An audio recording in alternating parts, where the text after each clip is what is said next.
The chain around Isabella's neck gleamed in the harsh Arizona sun as the auctioneer's voice boomed across the dusty town square. "One wild girl, untamed and dangerous, who'll take her." Men laughed, placing bids like she was livestock. Then Caleb Morgan stepped forward, his weathered hand raising high. $100, he called out, silencing the crowd. He wasn't buying property, he was buying her freedom. Dear viewers, stay with me through this extraordinary tale of courage and unexpected love. Comment your city below. I'd love to know how far this story travels. The morning sun beat down mercilessly on the dusty streets of Tucson, Arizona territory that fateful day in October 1882. Caleb Morgan had ridden into town for nothing more than supplies, flour, coffee, ammunition, and perhaps some new horseshoes for his mare. The Triple Creek Ranch needed provisions before winter set in, and he'd planned to make this a quick trip. But as his boots hit the wooden boardwalk outside Morrison's General Store, he heard it, the sound that would change everything. "Step right up, gentlemen, step right up and see what we've got for sale today." The voice belonged to Samuel Briggs, the town's self-appointed auctioneer, a man who'd sell his own mother if the price was right. Caleb frowned, adjusting his worn Stetson against the glare. There wasn't supposed to be a livestock auction today. Curiosity pulled him toward the gathering crowd in the town square, where at least 50 men had formed a semicircle around a makeshift platform. "What's all this about?" Caleb asked Tom Wheeler, a neighboring rancher he recognized. Wheeler spat tobacco juice into the dirt. "They got themselves a wild one, Morgan. Some Mexican girl they caught stealing from the Morrison place. Jake's calling it a disciplinary auction." Caleb's jaw tightened. Jake Morrison, the wealthiest man in 3 counties, and twice as cruel. "Since when do we auction people in Tucson?" "Since Jake Morrison says so." Wheeler shrugged. "Besides, look at her. Ain't nobody's people. She's feral." That's when Caleb saw her. She stood on the platform chains, binding her wrists, and a heavy iron collar around her neck. But it wasn't the chains that struck him first. It was her eyes. Amber like desert honey, burning with a fury that could have set the whole town ablaze. Her dark hair hung in tangled waves past her waist, and her olive skin bore the marks of struggle bruises on her arms, a split lip that had barely healed. She wore a torn dress that might have once been blue, now faded to the color of dust and desperation. But she stood tall, defiant, unbroken. "Gentlemen, what we have here," Briggs announced with theatrical flair, "is Isabella Marchand, though she don't answer to any name. Found her living like an animal in the canyon, stealing from honest folk. The Morrison family graciously caught her and brought her to justice." "She bit me!" Jake Morrison shouted from the front row, holding up a bandaged hand. "Drew blood like a damn wolf." The crowd laughed. Some men made crude jokes about taming wild animals. Others discussed her like she was a horse that needed breaking. Caleb's hands slowly curled into fists at his sides. Isabella's gaze swept over the crowd with contempt until it landed on him. For a moment, just a heartbeat, something passed between them. Recognition. No, they'd never met. Understanding. Perhaps. Or maybe it was simply that she saw in his eyes what she hadn't seen in any of the others. He wasn't laughing. "Now Jake here has generously agreed to let us auction off her work contract," Briggs continued. "Whoever buys her gets 7 years of labor. She can cook, clean, work the fields." "Can she warm a bed?" someone shouted, triggering another wave of laughter. Isabella lunged forward against her chain, snarling something in Spanish that didn't need translation. The crowd jumped back, then laughed harder. "Feisty little thing," Briggs chuckled nervously. "That's why we're starting the bidding at just $20. Who'll give me 20, shouted Bill Hutchins, who ran the saloon. 25, called another voice. Caleb watched Isabella's face as the bids climbed. Her defiance never wavered, but he caught something else in those amber eyes, a flicker of fear she was fighting to hide. These men didn't want a worker. They wanted a toy, a challenge, something to break for sport. $40? Jake Morrison himself entered the bidding, grinning wickedly. "I caught her, might as well keep her. This time I'll make sure she learns proper respect." Isabella spat in his direction. The glob of saliva landed just short of his polished boots, but the message was clear. Jake's face turned purple. 50. And when I win, girl, you'll lick these boots clean. The crowd was enjoying the show now, egging on the conflict. The bidding reached $60 more than most cowboys made in 2 months. Caleb had heard enough, seen enough. His father had raised him on stories of dignity and honor, of standing up when everyone else sat down. His mother, God rest her soul, had taught him that a man's character was measured not by his wealth or his land, but by how he treated those who had nothing. $100. The words left Caleb's mouth before he'd fully decided to speak them. The crowd fell silent, heads turning to stare at him. Even Isabella's eyes widened in surprise. Briggs nearly dropped his gavel. "I'm sorry, Mr. Morgan, did you say $100? Caleb repeated, stepping forward through the crowd. "Cash money, right now." Jake Morrison's face contorted with rage. "What the hell are you doing, Morgan? You don't even need workers. You've got that Mexican and his boy, plus Tom O'Brien." "Man can always use an extra pair of hands," Caleb replied evenly, though his eyes never left Isabella's face. She was studying him now, trying to figure out his angle. What kind of man spent $100 on a stranger $120? Jake countered. Caleb reached into his coat and pulled out a leather pouch, his entire savings for winter supplies and then some. $150, cash on the barrel. The crowd gasped. That was more money than some of them saw in a year. Jake's mouth opened and closed like a landed fish. He could afford more, certainly, but his wife would skin him alive if she found out he'd spent that much on another woman, even for labor. "Going once," Briggs announced, barely concealing his excitement at the commission he'd make. "Going twice, He paused, giving Jake a hopeful look, but Morrison just glared murderously at Caleb. "Sold to Caleb Morgan for $150. The crowd erupted in discussion as Caleb climbed onto the platform. He pulled out his money and counted it deliberately into Briggs's greedy hands. Then he turned to Isabella. "I'm going to unlock these chains now," he said quietly, pulling the key from Briggs. "I'd appreciate it if you didn't run.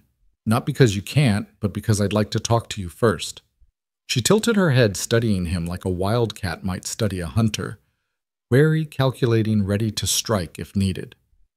"You waste your money, senor," she said, her English heavily accented but clear. "I serve no man." "Good," Caleb replied, fitting the key into the lock at her wrists. "Because I'm not looking for a servant." The shackles fell away with a clatter.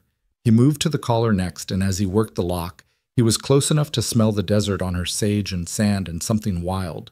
The collar came free, revealing angry red marks on her neck. "Then what you want?" she asked, rubbing her wrists.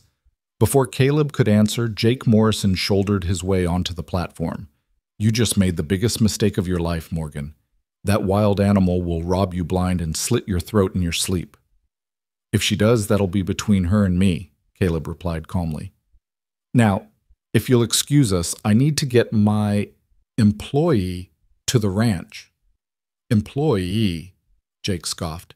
"You paid for 7 years of service, Morgan. You own her."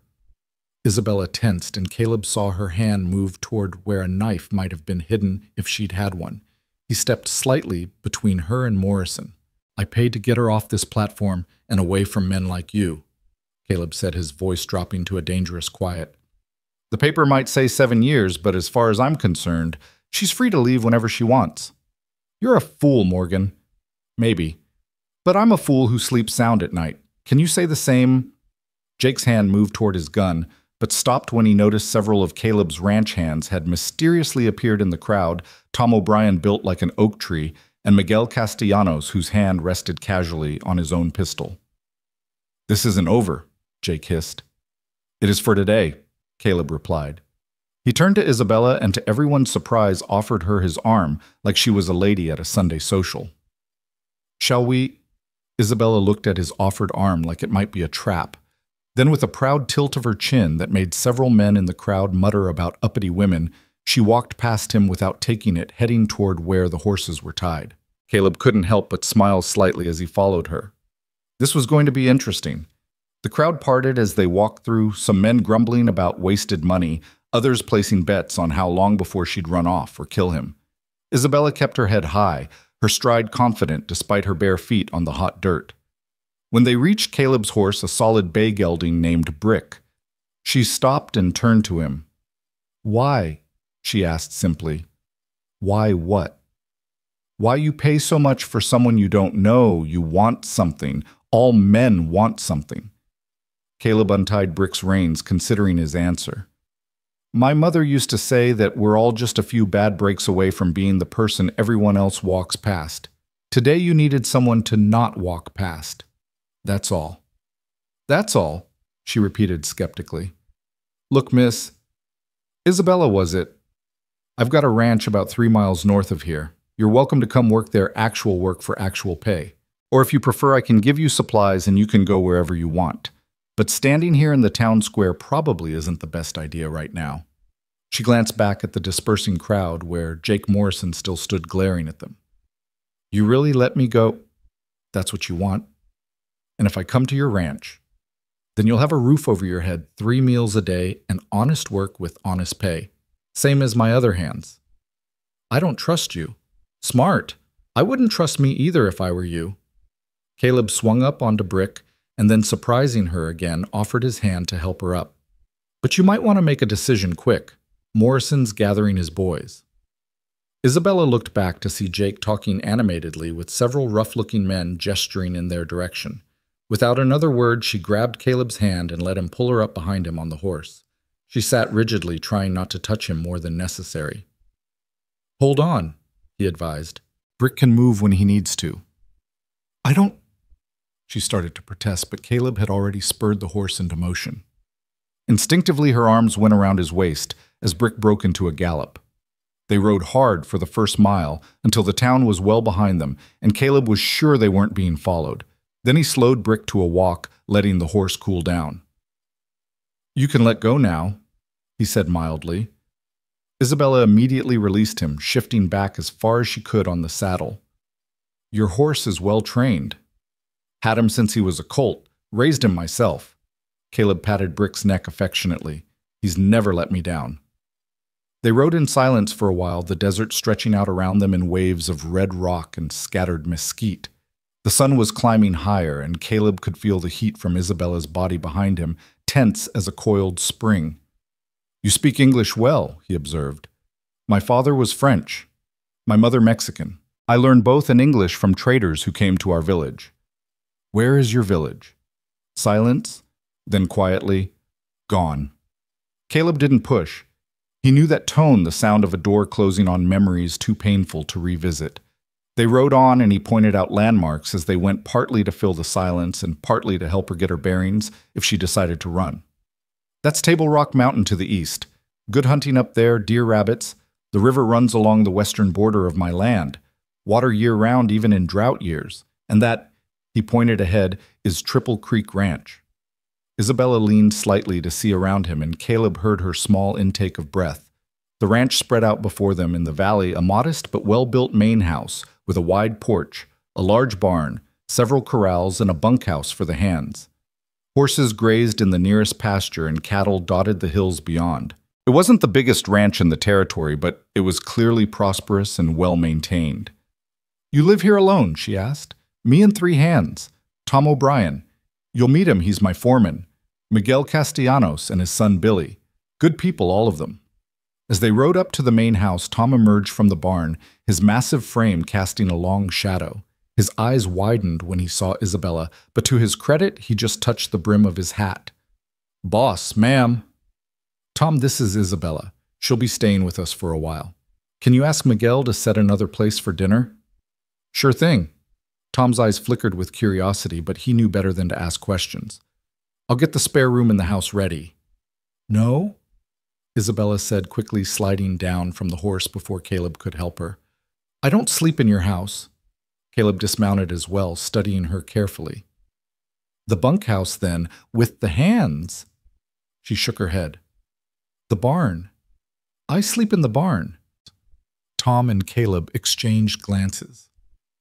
"Miss, that's not necessary," Tom started. "The barn," She insisted, her chin lifting in that defiant gesture Caleb was already beginning to recognize. All right, Caleb agreed. Tom, can you help her set up in the loft? There's plenty of clean hay and we've got spare blankets. Tom nodded slowly. That's what the lady wants. Isabella almost smiled at being called a lady, but caught herself. I need different clothes. These... She gestured at her torn dress with disgust. I'll see what we can find, Caleb promised. In the meantime, are you hungry? Miguel makes the best beans this side of the Rio Grande. At the mention of food, her stomach audibly growled, but she shook her head. I work first, then eat. That's not how it works here. You eat when you're hungry, work when there's work to be done. And right now you look like you haven't had a proper meal in weeks. I take nothing for free. Caleb sighed, recognizing pride when he saw it. Fine. You can help Miguel with dinner preparation. That's your work for today. Fair. She considered this, then nodded once. Tom, would you show Isabella to the kitchen? I need to tend to Brick. As Tom led Isabella toward the house, she paused and looked back at Caleb. You are a very strange man, Senor Morgan. So I've been told, he replied with a slight smile.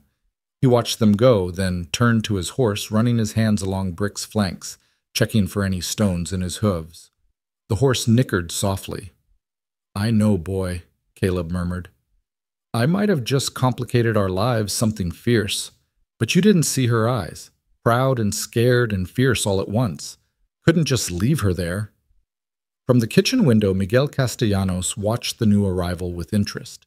His weathered face creased into thoughtful lines as Tom explained the situation in low tones. Miguel had been with Caleb for 5 years now, ever since the ranch owner had found him and Billy starving on the road after bandits had burned their farm. He knew a fellow survivor when he saw one. Hola, señorita. He greeted Isabella warmly when she entered. Welcome to Triple Creek. Isabella stopped short, surprised to hear Spanish. You are Mexican. See, from Sonora originally. You. My mother was from Chihuahua. Some of the tension eased from her shoulders. Ah, good people in Chihuahua. Strong people. Miguel gestured to the kitchen. You want to help? I'm making frijoles charros. Could use someone who knows what real food should taste like. These gringos, they think salt and pepper are exotic spices. Hey, I heard that, Tom protested good-naturedly. For the first time since Caleb had seen her, Isabella's mouth curved into something approaching a real smile. I help. Miguel handed her an apron, and she tied it around her waist with practiced efficiency. As she began sorting through the beans, picking out stones and bad ones, Miguel watched approvingly. You know cooking, he observed. My mother taught me. Before. She trailed off, her face closing again. Miguel didn't push. He just handed her an onion and a knife. Isabella took the blade, testing its weight and sharpness, with the appreciation of someone who knew their way around kitchen tools and possibly other kinds of blades as well. Billy Miguel's 12-year-old son burst through the door just then, all gangly limbs and boundless energy. Pa Tom says we got a new hand, and oh... He skidded to a stop, staring at Isabella with wide eyes. Hello, ma'am. Isabella studied the boy, his father's dark hair and eyes, but with an open, friendly face that hadn't yet learned to be wary of the world. Hello, she said carefully. I'm Billy. You're pretty. Are you going to live here now? Can you ride horses? Do you know any stories? Pa tells the best stories, but I've heard them all 100 times. Billy, Miguel warned. Let the señorita breathe. But Isabella seemed amused by the boy's enthusiasm. I know some stories. Maybe I tell you one if you help with dinner. Billy immediately grabbed a dish towel. I'll dry everything. I'm really good at drying. What kind of stories? Adventure stories, ghost stories. Stories of warriors and eagles and clever coyotes, Isabella replied, her voice taking on a storytelling cadence that made Billy's eyes light up. As they worked together preparing the meal, Caleb entered quietly and leaned against the doorframe observing. Isabella had relaxed fractionally, her movements in the kitchen confident and sure. She was showing Billy how to properly dice tomatoes while telling him about a coyote who tried to steal the sun. Miguel caught Caleb's eye and nodded approvingly. The older man had a way of reading people, and apparently Isabella had passed some initial test. Dinner will be ready in an hour, Jefe, Miguel announced. Smells good already.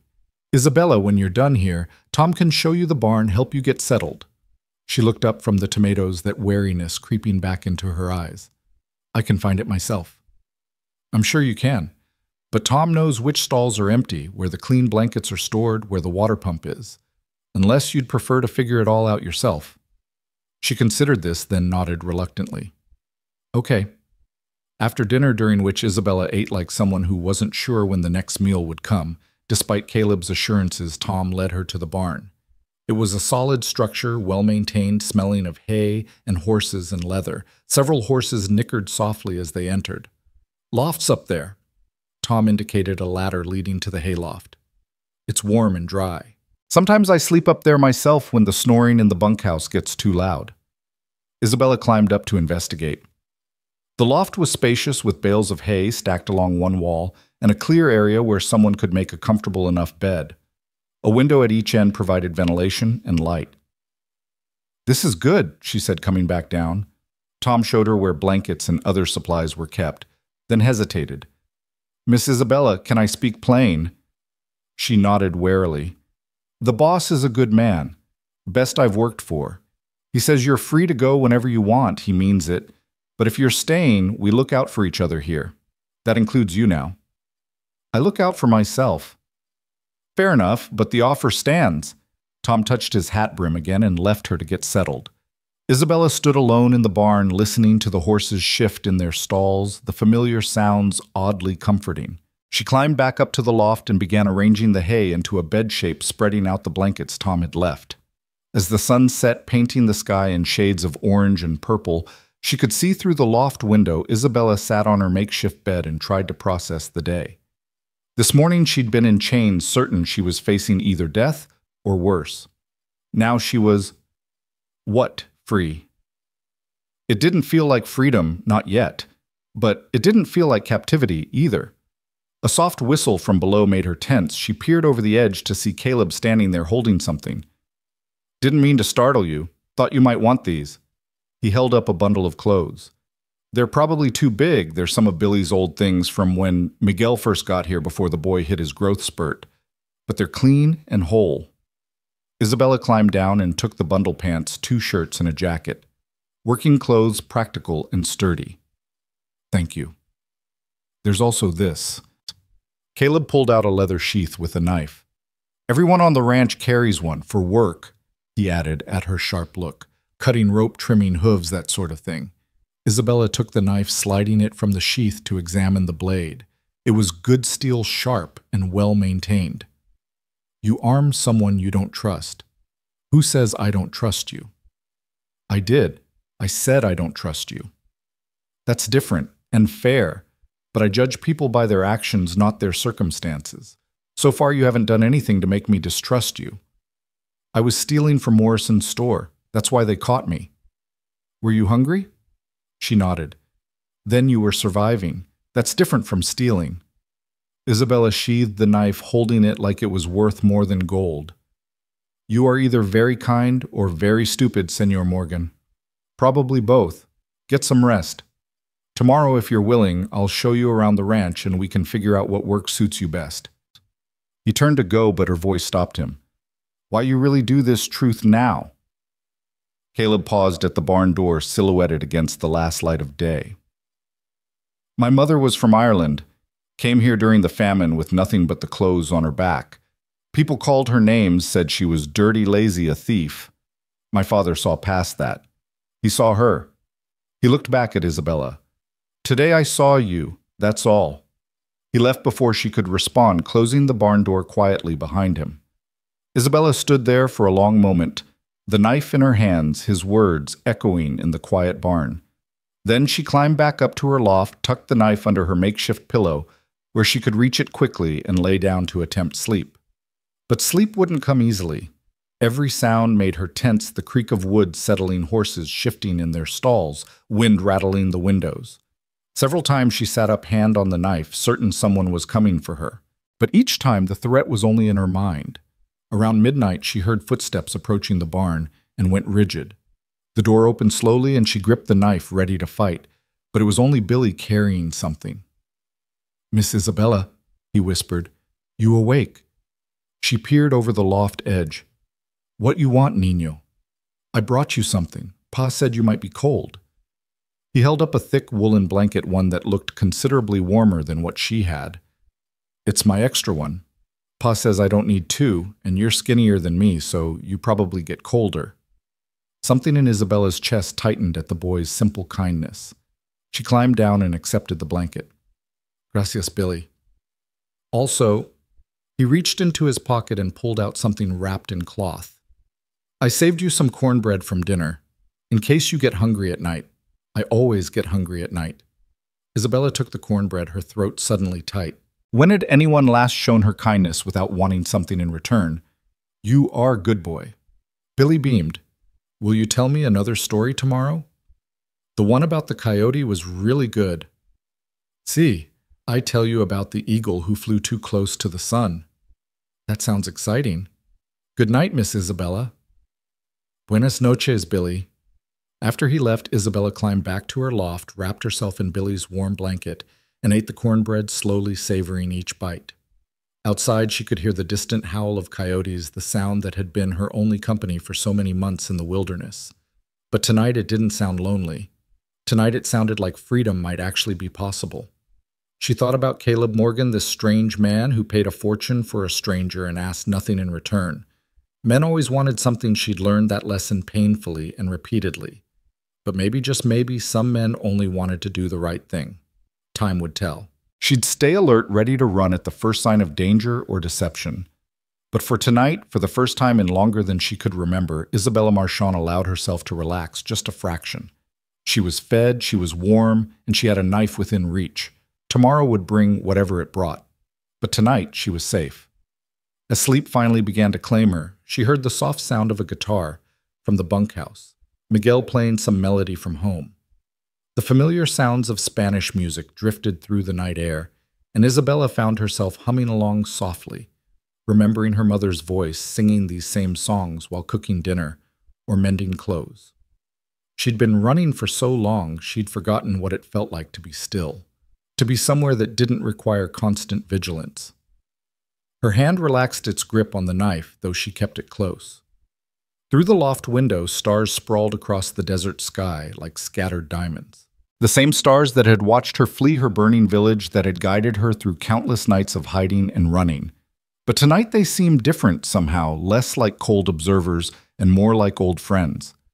A horse nickered softly below, and Isabella found the sound comforting rather than alarming. These horses were well-fed, well-treated. Their contentment spoke volumes about the man who owned them.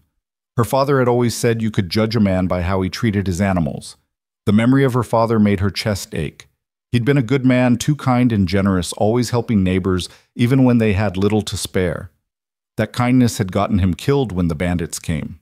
He tried to reason with them to appeal to their humanity. Isabella had learned that day that kindness without strength was just weakness. But today she'd seen something different in Caleb Morgan kindness backed by strength. The way he'd stood up to Jake Morrison, calm but immovable. The way his men had appeared in the crowd, ready to back him without being asked. Maybe that was the difference. Her father had been alone when the bandits came. Caleb Morgan wasn't alone. And now, strange as it seemed, neither was she. The thought frightened her almost as much as it comforted her. Connections meant vulnerability. Caring meant weakness. She'd survived this long by depending on no one but herself. But Billy's blanket was warm around her shoulders, and her stomach was full of Miguel's good food, and tomorrow, Caleb would show her work that would let her earn her keep with dignity instead of desperation. Isabella closed her eyes, one hand still resting on the knife handle, and let sleep take her. Her dreams for once were not of fire and screaming and loss. Instead, she dreamed of horses running free across endless plains, and of amber eyes meeting blue across a dusty town square, seeing not property to be claimed, but a person to be freed. Dawn would come soon enough, bringing new challenges and old fears. But for these few hours in the safety of the barn loft, Isabella Marchand allowed herself the dangerous luxury of hope. The first light of morning crept through the loft window, painting golden stripes across the hay. Isabella woke instantly, knife already in hand before she remembered where she was. Old habits died hard. She lay still, listening to the sounds of the ranch, waking up roosters, crowing horses, stirring the distant clang of what must be Miguel starting breakfast. She dressed quickly in the clothes Caleb had given her. The pants were indeed too big, but she used a length of rope as a belt. The shirt hung loose, but was clean in whole luxury after months in her tattered dress. She braided her long hair tightly and climbed down from the loft. Several horses watched her with interest as she made her way to the barn door. One, a pretty paint mare, stretched her neck over the stall door, whickering softly. "Hola, hermosa," Isabella murmured, approaching slowly. The mare's ears pricked forward, and she allowed Isabella to stroke her neck. "You are well loved here, sea-fed and brushed and cared for." "That's Maple," a voice said from behind her. Isabella spun hand going to her knife, but it was just Tom carrying a bucket of oats. "Sorry," he said, not seeming offended by her defensive posture. "Didn't mean to sneak up. Maple there is the boss's favorite mare. Gentle as a lamb, but fast as lightning when she wants to be." Isabella relaxed slightly, her hand moving away from the knife. "She is beautiful. You know horses? My father raised them, before. Always before. Everything in her life was divided into before and after that night. Well, we've got plenty here, need tending, if you're interested, but the boss said to let you choose your work." Tom started filling feeding troughs. "Most folks find what they're good at pretty quick." Isabella helped him distribute the oats, noting how each horse had their preferences, some pushing eagerly at their stall doors, others waiting patiently. It reminded her of home, of morning chores with her father, learning each animal's personality. "You coming to breakfast?" Tom asked when they finished. "In a moment." He nodded and left her alone with the horses. Isabella stood there, breathing in the familiar scents, letting the peaceful morning settle around her. Then she made her way to the main house, where voices and the smell of coffee drifted from the kitchen. The men were gathered around the large kitchen table: Caleb, Tom, Miguel, and Billy. They looked up when she entered, and Billy immediately scooted over to make room. "Sit here, Miss Isabella. Pa made chorizo." She sat cautiously, still ready to bolt if necessary. Miguel set a plate in front of her, eggs scrambled with spicy chorizo fresh tortillas beans. Real food, hot and plentiful. "So," Caleb said, sipping his coffee, "thought I'd show you around today, let you see what work needs doing, unless you'd prefer to rest another day." "No rest," Isabella said quickly. "I work." "All right then. After breakfast we'll take a ride. You can see the boundaries of the ranch, get a feel for the place." "Boss," Tom interjected, "might want to take things slow. Morrison's boys were in town last night drinking and talking ugly."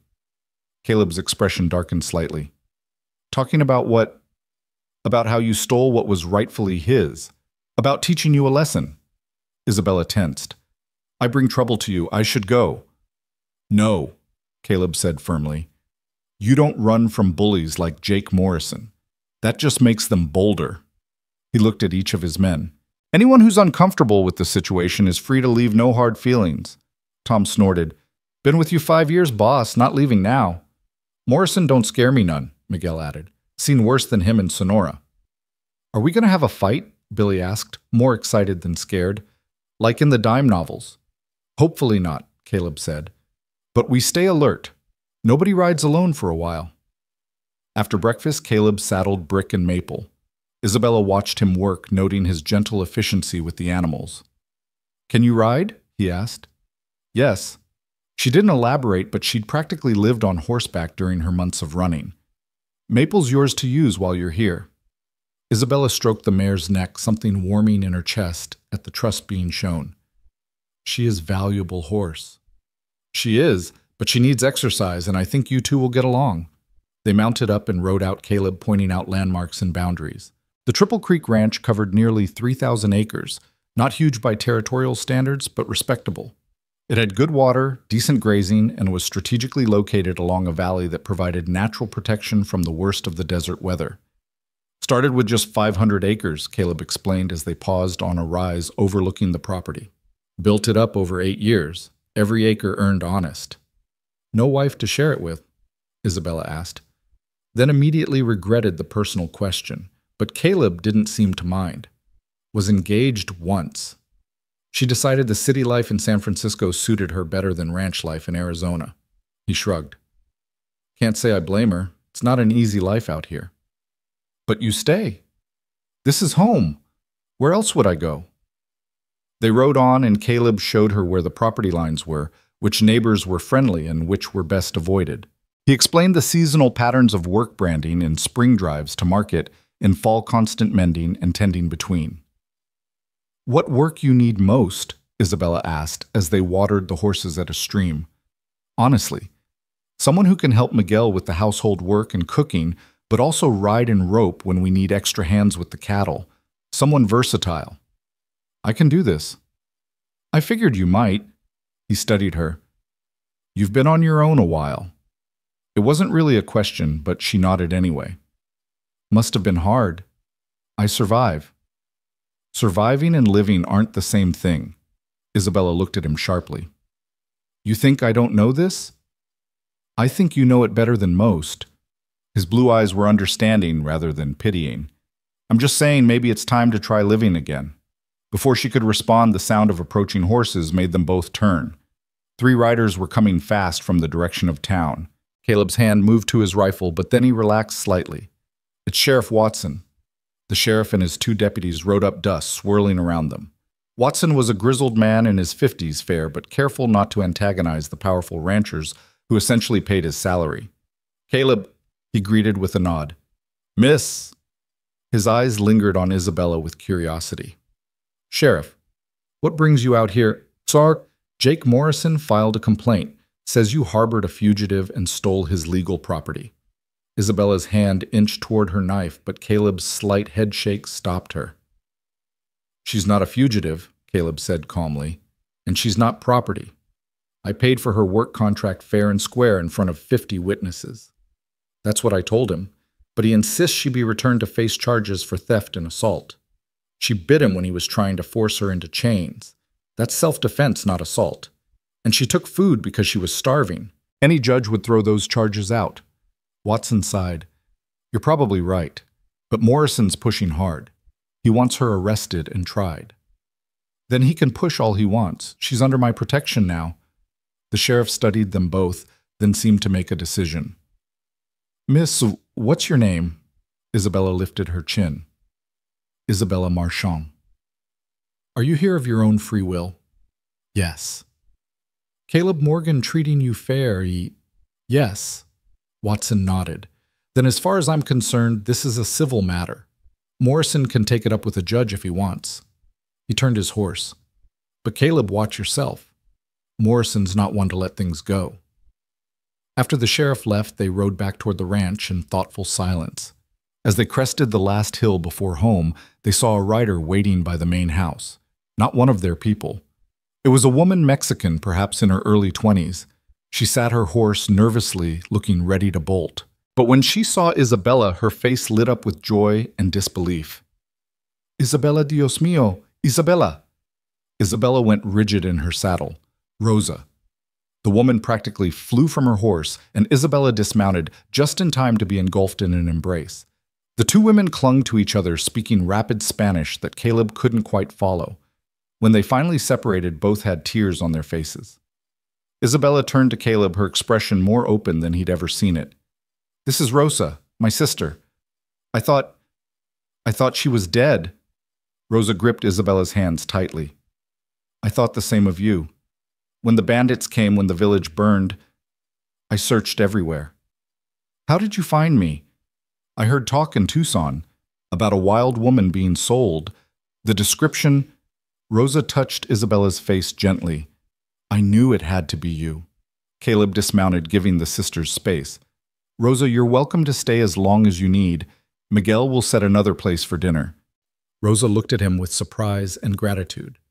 You are the one who paid for my sister's freedom. I paid to get her away from men who would have harmed her. Her freedom was always hers. Rosa studied him for a long moment, then nodded slowly. Isabella always said she would know a good man when she met one. She said they were rare as rain in the desert, but they existed. I'm no saint, Caleb said uncomfortably. No. Rosa agreed. Saints don't survive out here, but you are decent. That is enough. That evening, the extended ranch family gathered for dinner. Rosa had brought news from other survivors of their village scattered across the territory. Some had found work, others had moved on to California or back to Mexico. It was bittersweet knowledge their old life was truly gone, but not everyone had perished. As Miguel served flan he'd made to celebrate the reunion, hoofbeats thundered into the yard. Everyone tensed hands, moving to weapons, but it was Tom who'd been on watch. "Boss, we got company. Morrison and about 15 men." Caleb stood slowly. "Everyone stays inside except Tom and me."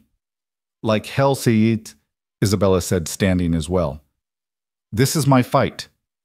"Our fight, Ma," Rosa corrected, also rising. "Nobody's fighting if I can help it," Caleb said firmly. But he didn't order them to stay behind as he walked out onto the porch. Jake Morrison sat his horse at the front of his group, trying to look intimidating. His men were armed, but not with weapons drawn yet. "Evening, Jake." "Morgan, I've come for my property. Don't see anything here that belongs to you. That Mexican bitch stole from me and assaulted me. She's mine by rights." Isabella stepped out onto the porch, and Caleb heard the distinctive click of her knife clearing its sheath. "I am no one's property." Morrison's eyes glittered with rage. "You bit me, you savage. Drew blood." "Next time I take the whole hand," Isabella replied calmly. Several of Morrison's men shifted nervously. There was something unsettling about her calm confidence, the way she held that knife like she knew exactly how to use it. "You're outnumbered, Morgan," Morrison said. "Hand her over, and we leave peaceful." "You're on my land," Caleb replied. "Armed and making threats. I'd say you're the one who should be worried about numbers." As if on cue, Tom stepped out with his rifle, followed by Miguel with his pistol. Even Billy appeared in a window with his slingshot, looking fierce. "This is about more than her," Morrison continued. "You've been a thorn in my side for years, Morgan, acting all high and mighty like you're better than the rest of us. I don't act like I'm better. I just try to be decent. You should attempt it sometime." Morrison's face went purple. "You think you're untouchable? I own half this town. I could make your life hell." "You could try." Caleb's voice was deadly quiet now. "But you hurt anyone under my protection, and you'll answer for it. That's not a threat, Jake. That's a promise." For a long moment, nobody moved. The tension stretched taut as a bowstring. Then Morrison spat in the dirt. "This isn't over." He wheeled his horse around. "Let's go, boys." They watched the riders disappear into the darkness, nobody relaxing until the hoofbeats faded completely. "He'll be back," Tom said quietly. "I know." Caleb looked at Isabella. "You all right?" She nodded, finally sheathing her knife. "You should not make enemy of him for me. I made an enemy of him the day I refused to sell him my water rights. You just gave him an excuse to act on it." That night, despite offers of a room in the house from both Caleb and Rosa, Isabella returned to her barn loft. But this time, she wasn't alone. Rosa spread out blankets beside her.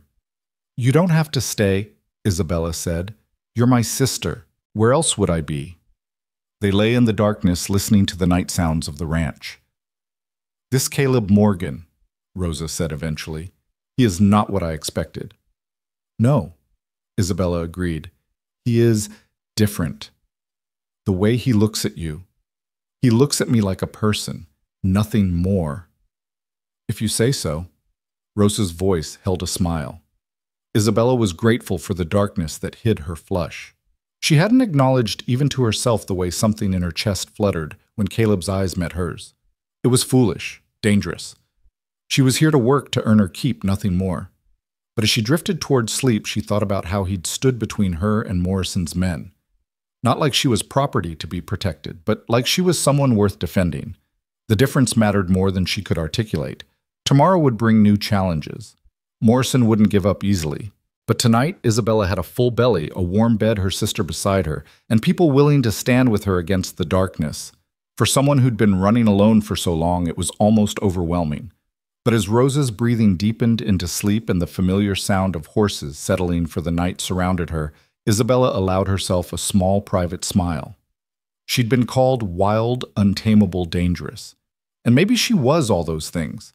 But here at Triple Creek Ranch, that seemed to be exactly what was needed. The desert wind sang through the barn windows, and somewhere in the distance, coyotes called to each other across the vast Arizona night.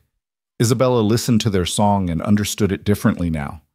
They weren't lonely cries after all. They were declarations of survival, of presence, of being alive against all odds, just like her. The weeks following Rose's arrival brought a strange new rhythm to Triple Creek Ranch. Isabella woke each morning before dawn no longer from fear, but from habit, and found herself looking forward to the day's work rather than dreading what survival might demand. She moved between the kitchen and the corrals, helping Miguel prepare meals, and riding out with Tom to check fence lines, her body remembering skills she'd thought lost forever. On this particular morning, 3 weeks after Morrison's threatening visit, Isabella stood in the kitchen kneading dough for the day's bread, while Miguel taught her the secret to his legendary tortillas. The old cook had become something of a father figure, patient with her still-present wariness, but never condescending. "You press too hard, mija," Miguel said, gently guiding her hands. "The dough is not your enemy. Treat it like a friend you're getting to know." "Friends can betray you," Isabella muttered, but she lightened her touch. "See, this is true, but dough is honest. It only becomes what you make of it." The kitchen door swung open and Billy rushed in, his face flushed with excitement. "Miss Isabella Pa, the boss says there's a horse that needs breaking, and he wants to know if Isabella wants to try—" Isabella's hands stilled on the dough. "He wants me to break a horse." "Not break." Caleb's voice came from the doorway. He leaned against the frame, his blue eyes thoughtful. "That's the wrong word. The mare's not broken, just scared. Lost her former owner to sickness, got sold to a man who tried to force her into submission. Now she won't let anyone near her." Isabella wiped her flour-covered hands on her apron, something stirring in her chest. "Where is she at?" "Far corral. But finish your work here first. The horse isn't going anywhere." But Isabella was already untying her apron. Miguel chuckled and took over the dough. "Go, mija, I know that look. The bread can wait." Caleb led her to the far corral, where a black mare paced the fence line, her coat gleaming with nervous sweat. The horse's eyes rolled white when she saw them approach, and she pressed herself against the opposite fence. "What's her name?" Isabella asked softly. "Previous owner called her Demon. I prefer not to call her anything until she tells us who she is." Isabella looked at him sharply, surprised by the understanding in his words. Most men would have simply declared the horse unbreakable and sold her for meat. "Can I go in alone?" she asked. Tom, who had been watching from his perch on the fence, started to protest. "That's not safe." "Let her," Caleb interrupted. "Isabella knows what she's doing." Isabella climbed through the fence rails, slowly, making no sudden movements. The mare's ears pinned flat against her head, and she stamped a warning. Isabella stopped in the center of the corral and simply stood there, not looking directly at the horse, her body relaxed and unthreatening. "I know," she said softly in Spanish. "They tried to break you, tried to make you into something you're not. The rage it burns in your chest like fire. No, makes you want to fight everything, everyone, even those who might help." The mare's ears flicked forward slightly. Isabella continued talking, her voice a low, melodious stream of Spanish. She talked about her own capture, her own fear, the way kindness had seemed like a trap after so much cruelty. She talked about the desert and freedom and the way the wind felt when you ran without chains. Slowly, so slowly, that those watching barely noticed Isabella sank down to sit cross-legged in the dirt. She didn't approach. The mare didn't try to coax her. She simply existed in the same space, patient and unthreatening. An hour passed. Tom grew restless and left to tend other chores. Billy got bored and wandered off to help his father. But Caleb remained watching from outside the fence, fascinated by Isabella's patience. The mare took a tentative step forward, then another. Isabella didn't move, didn't even look up. Though Caleb could see her hands were relaxed in her lap, ready but not tense. Another hour passed. The sun climbed higher, and sweat beaded on Isabella's forehead, but she remained still as stone. The mare was only feet away now, her nostrils flaring as she took in Isabella's scent. Then so gently, Caleb almost missed it. The mare lowered her head and brushed her muzzle against Isabella's hair. Isabella's hand came up slowly. fingertips barely grazing the mare's neck. The horse didn't flinch. Instead, she stepped closer until Isabella could lean her forehead against the mare's chest. "There you are, Hermosa," Isabella whispered. "There you are." When Isabella finally stood and walked toward the gate, the mare followed, keeping close but not crowding. Isabella stopped at the fence where Caleb waited. "She needs a name," Isabella said. "A proper name." "You choose," Caleb replied, his voice rougher than usual. Isabella looked back at the mare, who was watching her with dark, intelligent eyes. "Esperanza. Hope. It's perfect." Caleb opened the gate, and to his amazement, Esperanza followed Isabella out, no rope needed. "How did you do that?" "I didn't do anything. I just understood. Sometimes that's all anyone needs." Their eyes met and held for a moment longer than necessary. Rosa, watching from the house porch, smiled knowingly.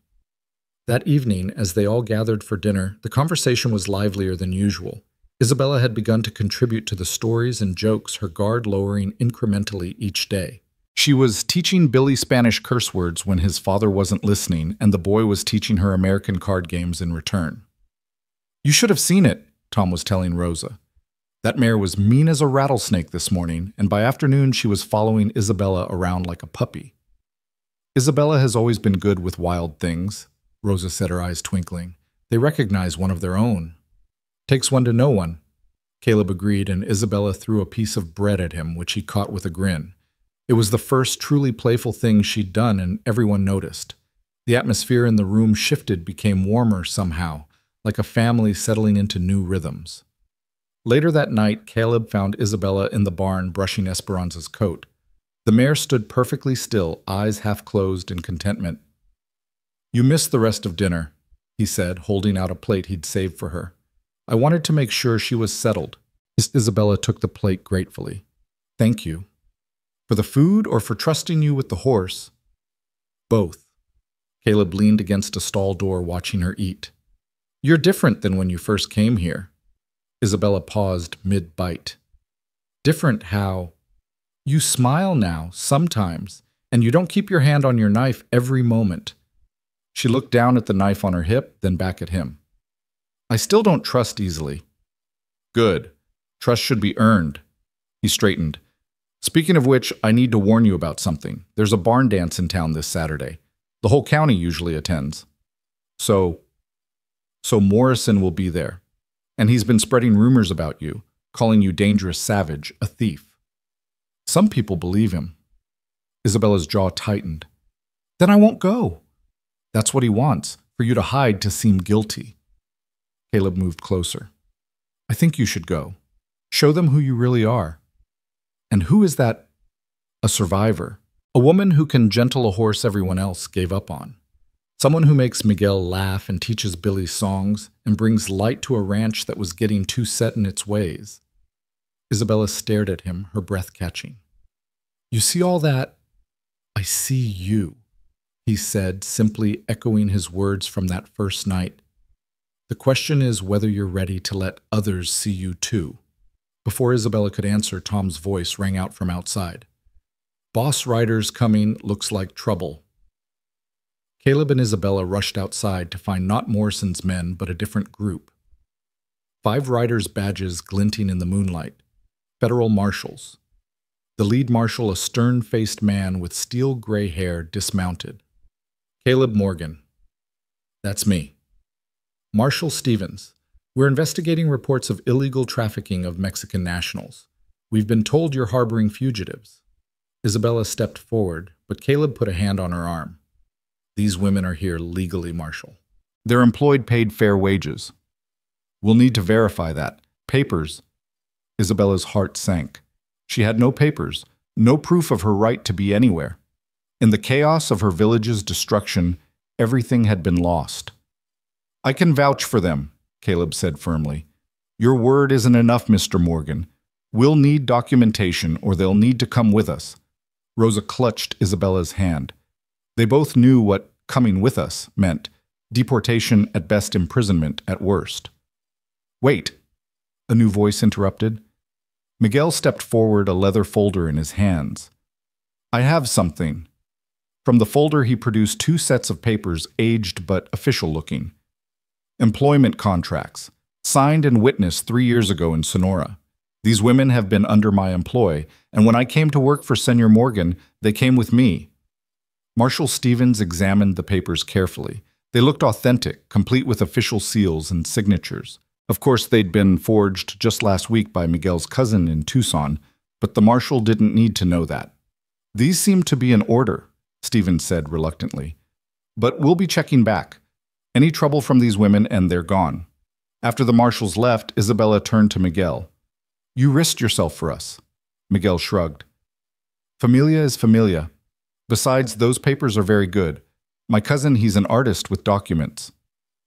That night, Isabella couldn't sleep. The close call with the marshals had reminded her how precarious her position was. She climbed down from the loft and walked out into the cool desert night, finding herself at the corral where Esperanza stood. Can't sleep either. Caleb's voice didn't startle her this time. She was getting used to his presence. Too much thinking. About the marshals? About everything. About how one man's word, Morrison's, can bring such trouble.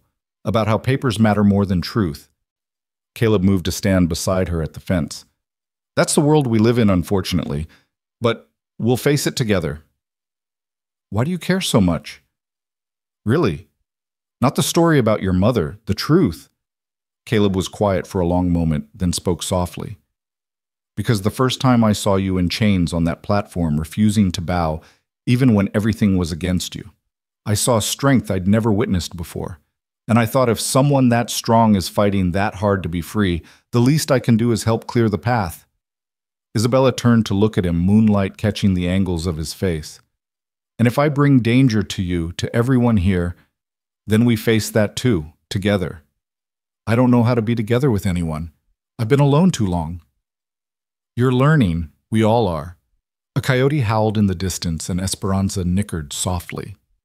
Isabella reached through the fence to stroke the mare's neck. The barn dance, she said suddenly. I'll go. Caleb smiled. Good. Rosa's been dying to teach you to dance anyway. I know how to dance. My father taught me. Arizona territorial dancing is different from what you might know.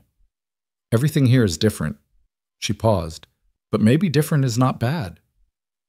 Saturday arrived faster than Isabella expected. Rosa had spent the week altering one of her own dresses to fit Isabella's slimmer frame, a deep blue that brought out the gold flecks in her amber eyes. Isabella stood in front of the mirror Miguel had brought to the barn, hardly recognizing herself. You look beautiful, Rosa said, adjusting the shoulders. I look like someone else. No, you look like yourself without the armor. Isabella touched the empty spot on her hip where her knife usually rested. Caleb had convinced her not to wear it to the dance, though the absence made her feel naked. Stop fretting, Rosa chided. Tonight we show them that we're not wild animals to be tamed. We're women deserving of respect. The ride to town felt both too long and too short. Isabella sat beside Caleb on the wagon bench, acutely aware of his presence, the way his hands held the reins with easy confidence. Billy chattered excitedly from the back where he sat with Miguel and Tom. Rosa rode alongside on Maple, having become quite the horsewoman in her weeks at the ranch. The barn was already crowded when they arrived, lanterns casting warm light through the windows, fiddle music spilling out into the night. Isabella's step faltered when she saw the number of people, but Caleb's hand at her elbow steadied her. Remember, he murmured, you faced down Morrison and his men. This is just dancing. They entered together and conversation stuttered to a halt.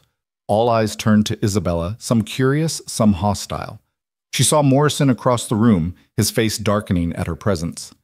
Then Miguel's cousin from Tucson, the document forger who played guitar in the town band, struck up a lively Mexican waltz. For the lovely senoritas, he called out with a wink. Caleb turned to Isabella and held out his hand. May I? She hesitated, then placed her hand in his. He led her onto the floor, and suddenly they were dancing, moving together, as if they'd done this 100 times before. Isabella's father had indeed taught her well, and Caleb was surprisingly graceful for such a solid man. Others began to join them on the floor, the moment of tension breaking. Isabella caught glimpses as they turned Billy, dancing enthusiastically with a girl his age, Tom partnering various town widows with gentle courtesy Rosa in the arms of a young rancher who looked absolutely smitten. "See?" Caleb said softly. "You belong here. Morrison doesn't think so. He's staring daggers at us. Let him stare. He can't touch you here in front of everyone." They danced 3 songs together before propriety demanded they change partners. Isabella found herself passed from one partner to another, some friendly, some stiff with discomfort. She handled them all with quiet grace, though she was aware of Caleb's eyes following her around the room. It was during a break for punch that Morrison finally approached. He'd been drinking, she could smell it on him, and his eyes glittered with malice. "Well, well, the wild girl cleans up nice, almost looks civilized." Isabella said nothing, simply sipped her punch and looked through him as if he didn't exist. "Too good to talk to me now. Remember, girl, I know what you really are. An animal who should be in a cage. The only animal here," Caleb's voice cut in coldly, "is the one who thinks he can buy and sell human beings." Morrison whirled on him. "You've got some nerve, Morgan, bringing your pet savage to a respectable gathering." The music had stopped. Everyone was watching now. "Isabella has more respectability in her little finger than you have in your entire body," Caleb replied calmly. "She works hard, helps her community, treats everyone with dignity. What do you do besides throw your money around and bully those weaker than you?" Morrison's hand moved toward his gun, but stopped when he realized Tom and Miguel had materialized nearby, their own hands resting casually on their weapons. "This isn't over," Morrison snarled. "It never is with you," Caleb replied. "But tonight is for dancing, not threats, so either dance or leave." Morrison stormed out, taking several of his men with him. The tension in the room eased and gradually the music resumed. Later, as the evening wound down, Isabella stood outside for air, looking up at the stars. The door opened behind her and she expected Caleb, but it was an older woman, Mrs. Patterson, the preacher's wife. "I wanted to apologize," the woman said. Isabella looked at her in surprise. "I was one of those laughing that day at the auction. I'm ashamed of it now. Seeing you tonight the way you handled Morrison's rudeness with such dignity, well, I was wrong about you. We all were." Before Isabella could respond, Mrs. Patterson pressed something into her hand, a small cross on a chain. "This was my daughter's. She died of fever last year. I'd like you to have it." Isabella's throat tightened. "I cannot take this. Please, it would mean something to me knowing it was with someone brave." The older woman walked away before Isabella could protest further. She stood there, the cross warm in her palm, overwhelmed by the unexpected kindness. "That was nice of her," Caleb said, joining her in the darkness. "People surprise me here. Bad and good both. That's life anywhere, I suppose. But I'd like to think the good outweighs the bad." Isabella looked at him, this man who'd changed everything with one bid at an auction. "Dance with me again. Here outside. The music carries, and I don't want to go back in yet." So they danced in the moonlight, just the two of them, while the fiddle music drifted through the night air. Isabella let herself relax completely for the first time since that terrible night her village burned. In Caleb's arms, she felt something she'd thought lost, forever safe. "Thank you," she whispered against his shoulder. "For what?" "For seeing me as a person when everyone else saw property. For giving me choice when I had none. For this." Caleb's arms tightened around her slightly. "Isabella, I need to tell you something." She pulled back to look at his face, seeing conflict in his eyes. "I'm falling in love with you," he said simply. "I didn't plan it, but every day I watch you getting stronger, taking back pieces of yourself, and I—" Isabella stopped his words by pressing her fingers to his lips. "Don't, please. You don't feel—" "I feel everything," she admitted. "That's the problem. I don't know how to love without losing myself. I did that once, trusted completely, and it cost me everything. I'm not asking you to trust completely, just consider the possibility. Take your time." Before Isabella could respond, the thunder of approaching horses interrupted them. Not one or two, but many, maybe a dozen or more. "Get inside," Caleb ordered, his hand going to his gun. But it was too late. Morrison's men had surrounded the barn, and Morrison himself sat his horse like a general surveying a battlefield. Federal marshals were very interested to hear about those forged papers, Morgan, he called out. They'll be here by morning, but I thought we might settle this ourselves first. People poured out of the barn, the dance forgotten. Isabella saw Rosa's frightened face, Billy being pushed behind Miguel's protective bulk. What do you want, Morrison? Caleb demanded. Justice. That savage attacked me stole from me. I want her arrested and tried properly. You want revenge because she wouldn't bow to you, Caleb countered. Either way, she's coming with me tonight. Over my dead body. That can be arranged? The tension crackled like lightning about to strike. Isabella stepped forward despite Caleb's attempt to stop her. Enough, she said, her voice carrying clearly. You want me, Morrison? Then face me, one-on-one. No guns, no men, just you and me. Morrison laughed. You think I'd lower myself to fight a woman? I think you're a coward who hides behind hired guns and federal badges. Prove me wrong. The crowd murmured. The challenge was public now. Morrison's courage questioned in front of the entire county. His face purpled with rage. Fine. When I win, you come willingly. And when I win, you leave me and everyone at Triple Creek alone. Forever. Morrison dismounted, removing his gun belt. Isabella kicked off her dancing shoes, standing barefoot in the dirt. Rosa tried to run to her, but Tom held her back. Morrison was bigger, heavier, with longer reach. But Isabella had survived months in the desert fighting off wolves, and worse. She circled him like the predator she'd learned to be. He lunged first, expecting an easy victory. Isabella sidestepped, using his momentum against him, and he stumbled. The crowd gasped. Lucky, he growled, turning to face her again. This time, when he charged, she didn't dodge entirely. She let him grab her arm, then used his grip as leverage to swing around and drive her knee into his kidney. He grunted in pain and released her. I'm going to enjoy breaking you, he snarled. Men like you always think you can break what you can't control. But some things are unbreakable. He came at her again, and this time his fist connected with her ribs. Pain exploded through her side, but Isabella had endured worse. She rolled with the blow came up inside his guard and drove her elbow into his solar plexus. Morrison doubled over, gasping. Isabella could have ended it there, but she waited, letting him recover. She wanted him defeated, not just beaten. You fight like an animal, he wheezed. I fight like a survivor. There's a difference. The battle continued, brutal and intense. Morrison landed several more blows, her lips split. Her eye would be black tomorrow. But for every hit he achieved, Isabella delivered 2. She was faster, more agile, and most importantly, she was fighting for her freedom while he was fighting for his pride. Finally, Morrison made a crucial mistake. He pulled a hidden knife from his boot, cheating in front of everyone. Isabella saw the blade flash in the lantern light and reacted instinctively.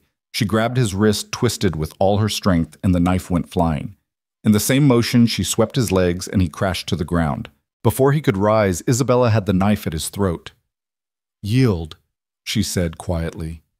Morrison's eyes blazed with hatred, but he was beaten, and everyone knew it. I yield, he spat. Isabella stood, tossing the knife into the dirt at his feet. Your word in front of all these witnesses. You leave Triple Creek alone.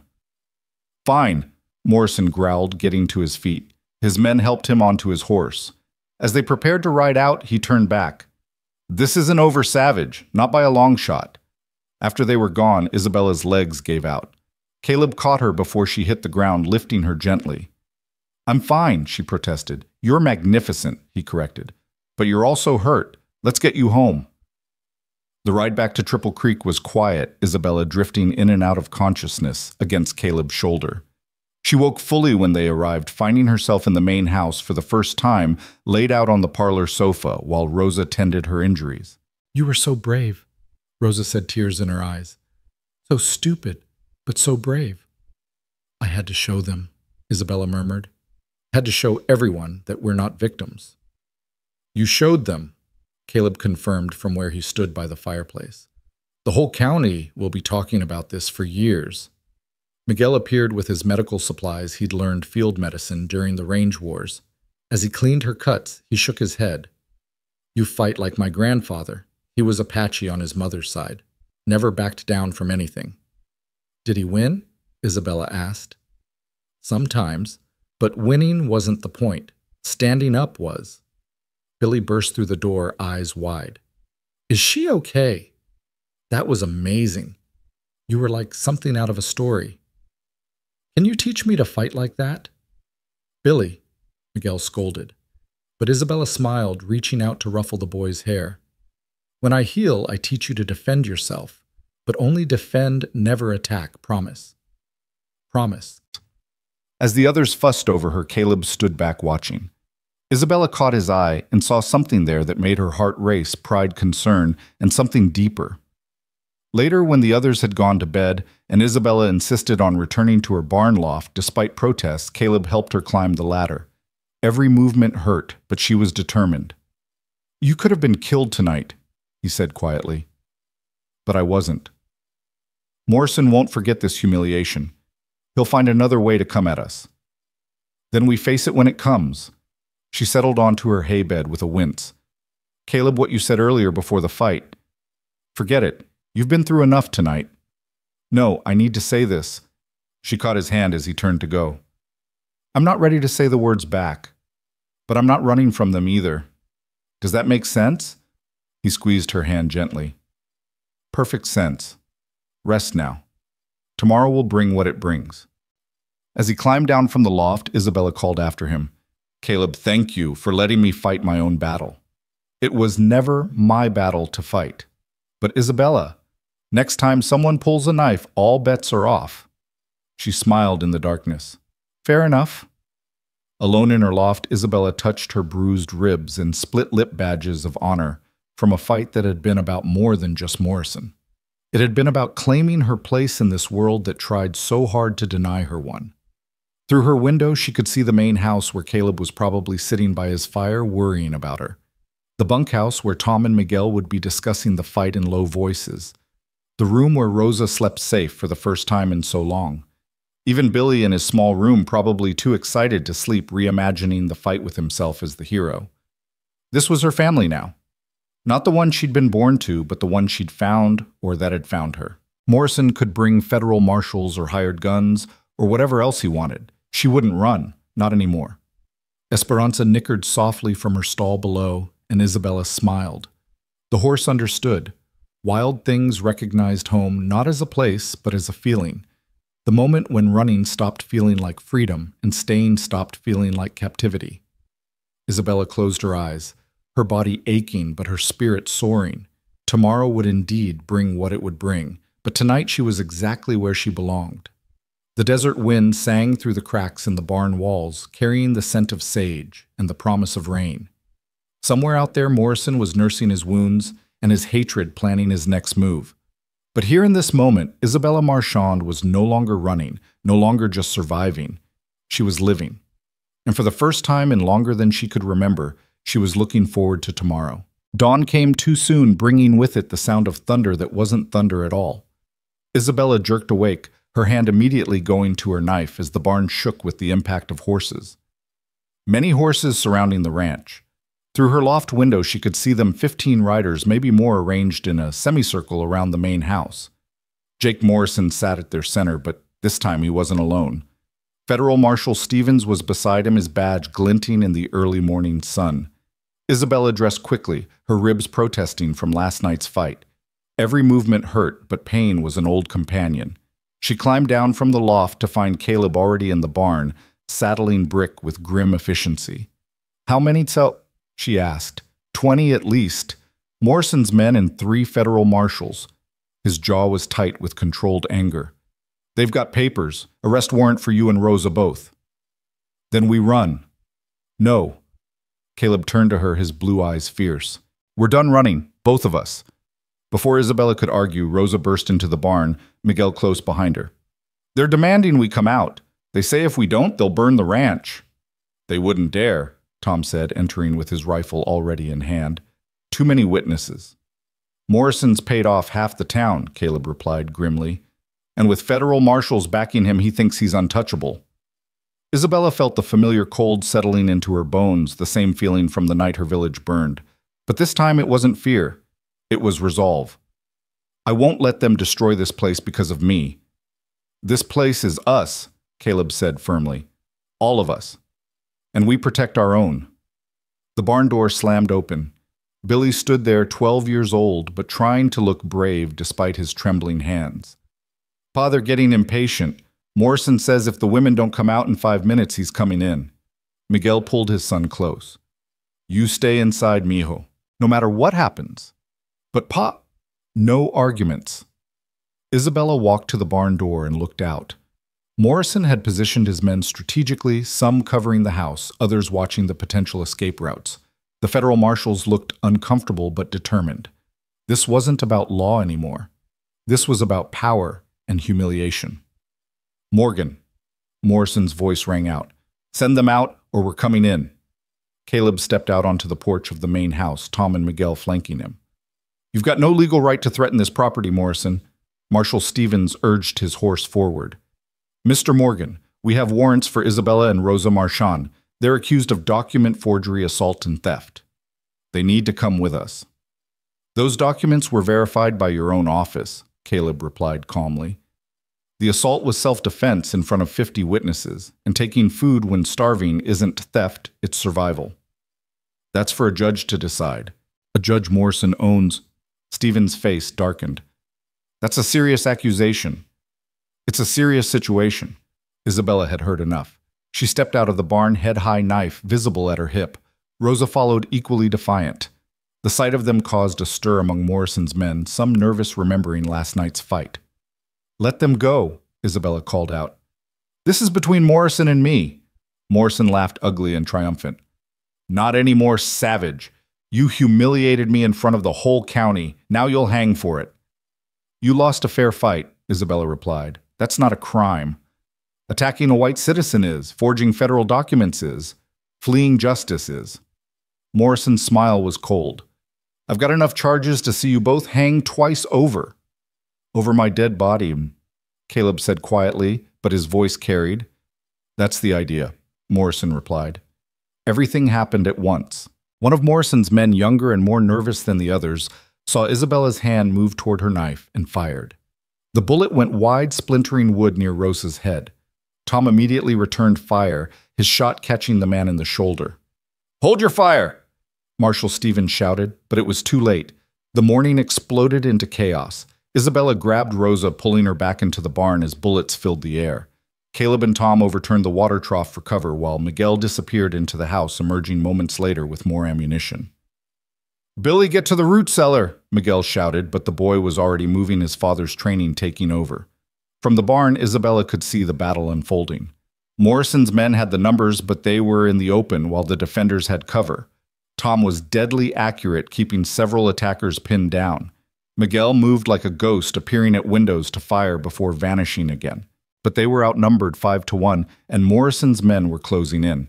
"We have to help," Isabella said to Rosa. "We're not fighters," Rosa protested. "Today we are." Isabella grabbed a pitchfork and headed for the ladder to the loft. "You know how to start a fire." Rosa's eyes widened with understanding. "The smoke signals. Like Papa taught us." While Rosa gathered materials for a signal fire, Isabella climbed to the loft and began forking hay down onto the heads of Morrison's men who'd taken cover beneath. It wasn't much, but it was distraction enough for Tom to get better positioning. Then she saw Morrison himself circling around toward the back of the house where Caleb couldn't see him. He was going for Caleb, specifically planning to end this with a single shot. Isabella didn't think. She grabbed the rope they used to hoist hay bales, secured one end to a beam, and swung out of the loft window. The rope burned her palms as she descended, and she hit the ground hard, her injured ribs screaming in protest. Morrison was just raising his gun when Isabella crashed into him from behind. They went down in a tangle of limbs, his gun flying from his grip. He was bigger, stronger, but Isabella fought with the fury of someone with everything to lose. "You should have stayed down, savage," Morrison snarled, trying to pin her. "You should have stayed away," she replied, driving her knee into his stomach. They rolled in the dirt, trading blows. Isabella's knife had fallen in the initial impact just out of reach. Morrison's hands found her throat squeezing. Black spots danced at the edges of her vision. Then suddenly Morrison's grip loosened. Caleb stood over them, his gun pressed to Morrison's temple. "Let her go," Caleb said, his voice deadly calm. "Now!" Morrison released Isabella, who gasped for air, rolling away. But as he stood, Morrison pulled a derringer from his boot, the same dirty trick as last night. The small gun swung toward Caleb. Isabella's hand found her knife. The blade flew true, striking Morrison's wrist just as he fired. The bullet went wide, and Morrison screamed, dropping the derringer. "Everybody stop," a new voice commanded. Judge Blackwood rode into the chaos, accompanied by Sheriff Watson and a dozen townspeople. The judge was an imposing figure, even at 70, his presence commanding immediate attention. "What in God's name is happening here?" the judge demanded. Marshal Stevens, looking relieved at the arrival of actual authority, explained the situation. Morrison, clutching his bleeding wrist, added his version, which painted Isabella as a dangerous criminal and Caleb as a fool protecting her.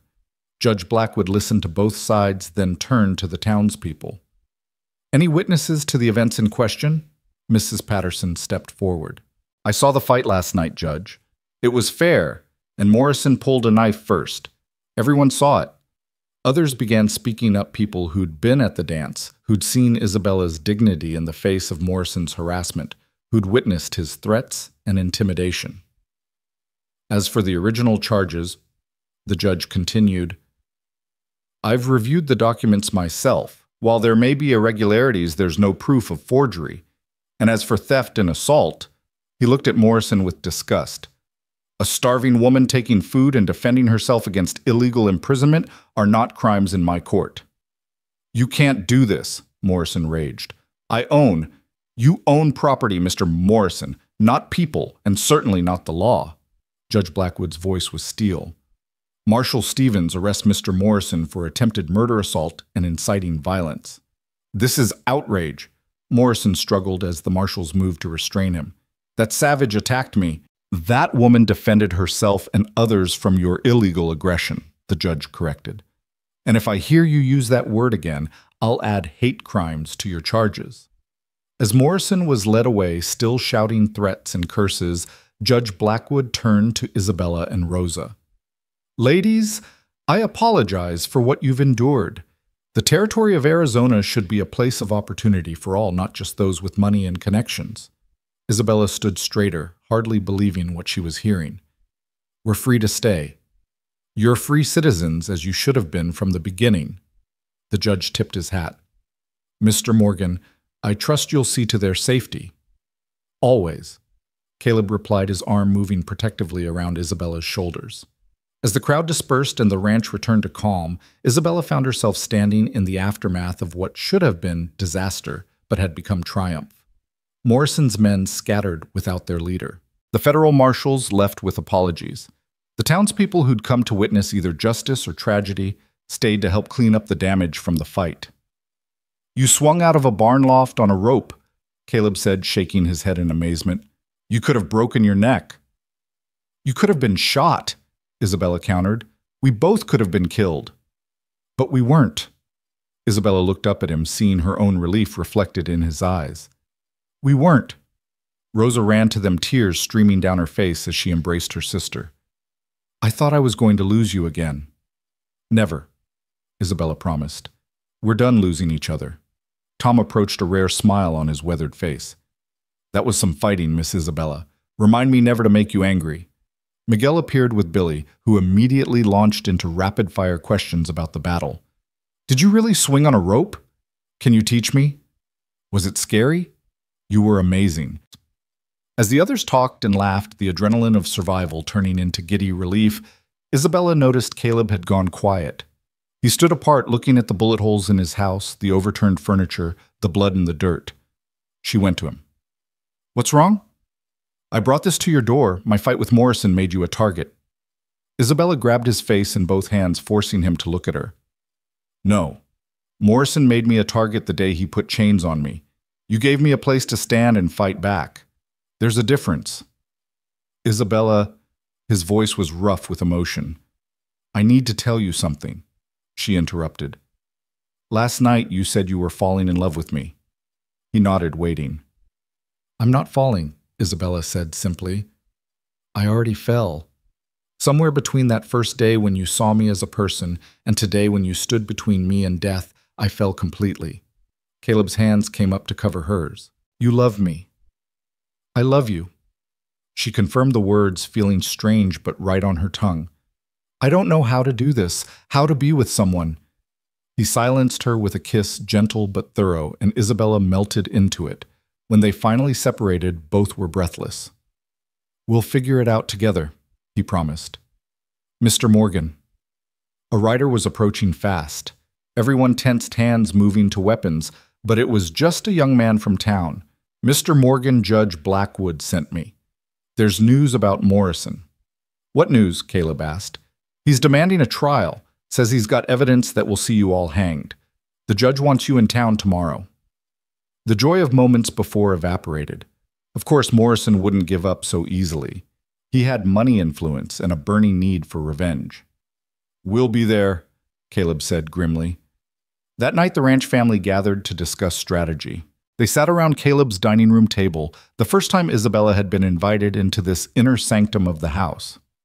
Morrison's got the best lawyers money can buy, Tom pointed out. He'll twist everything, make Isabella look like the villain. Then we need witnesses, Rosa said. People who saw what really happened. People are scared of Morrison, Miguel added. Even with him arrested, his reach is long. Isabella stood and walked to the window, looking out at the desert bathed in moonlight. What if we don't defend? Everyone turned to stare at her. What if instead of defending against his lies, we attack with truth, all of it? Every crime Morrison's committed, every person he's hurt, every life he's destroyed. That's dangerous, Caleb warned. He's got connections. So do we. Isabella turned back to them. Mrs. Patterson stood up for us today. Others did too. They're tired of Morrison's tyranny, but they've been too scared to act alone. What if they're not alone? Billy piped up. Like when the small animals in my stories band together to defeat the big predator. Exactly like that mijo. Isabella smiled at him. They worked through the night making lists of potential witnesses, gathering what documentation they could find. Rosa remembered other Mexican families Morrison had cheated or abused. Tom knew ranchers he'd forced out through intimidation. Miguel had connections in the Mexican community who'd suffered under Morrison's prejudice. As dawn approached, exhaustion setting in, Caleb found Isabella on the porch, watching the sunrise paint the desert in shades of gold and red. Are you ready for this? He asked. I've been ready since the day he put chains on me. She leaned into his solid presence. But Caleb, if this goes badly, it won't.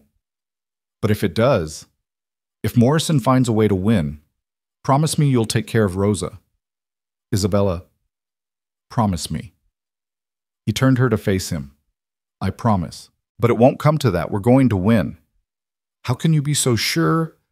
Because we have something Morrison doesn't. We have each other, and we have the truth. The ride to town that morning felt like riding to war.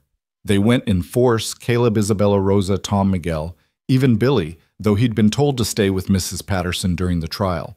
Others joined them along the way, ranchers who'd heard about the stand against Morrison Mexican families, who'd found courage in Isabella's defiance, even some of Morrison's former employees who'd grown sick of his cruelty. By the time they reached the courthouse, their small group had become a crowd. Morrison, being led from the jail to the courthouse, saw them, and his face went pale with rage. You think these peasants can save you? He shouted at Isabella. I'll see you hang. Isabella didn't respond. She simply walked past him head high, surrounded by people who'd chosen to stand with her. The courthouse was packed. Judge Blackwood had to call for order multiple times as people squeezed in to witness what everyone knew would be a defining moment for the territory.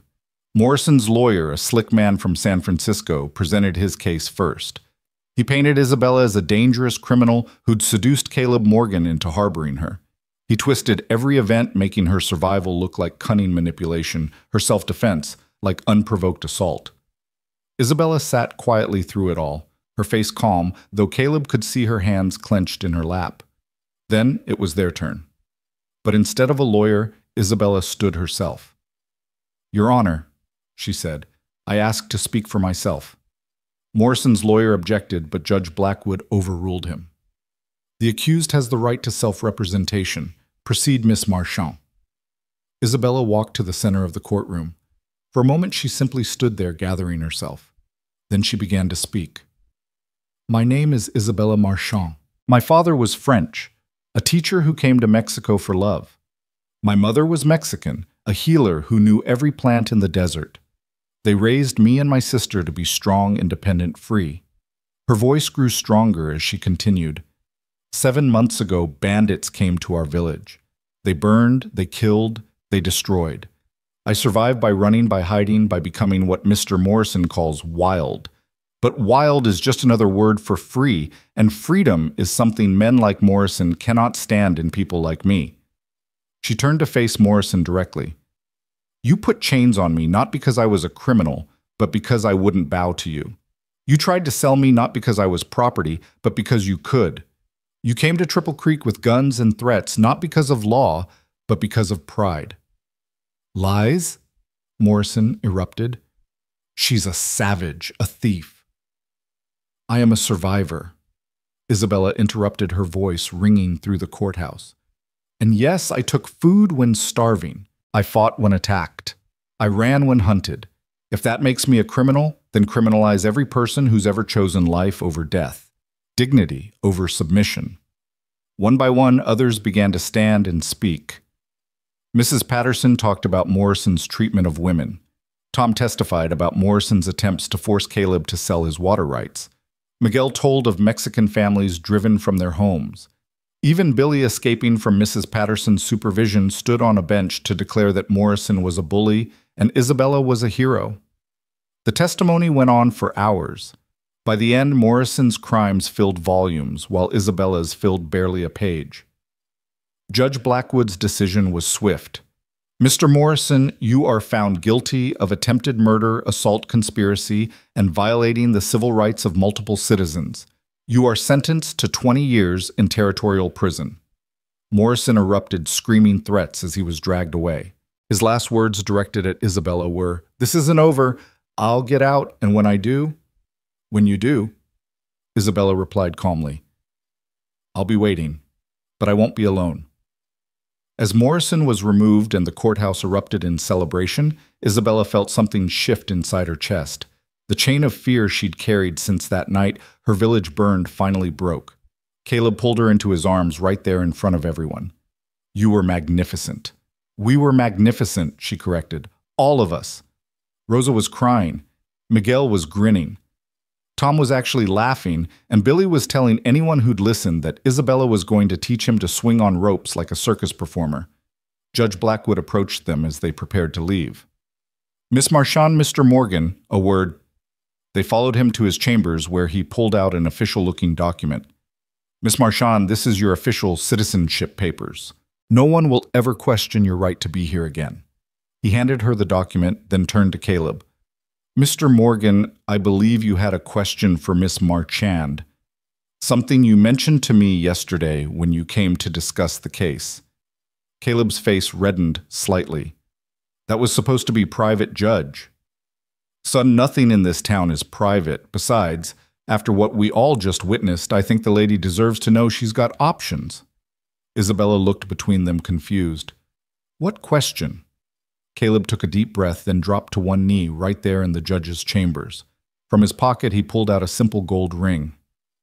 "Isabella Marchand, you came into my life in chains and broke every assumption I had about strength, courage, and love.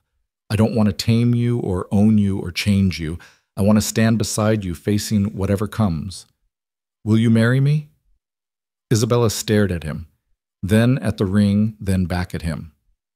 "Caleb, you can say no. You can take time to think. You can..." "Yes." "What?" "Yes, I'll marry you, but I keep my knives."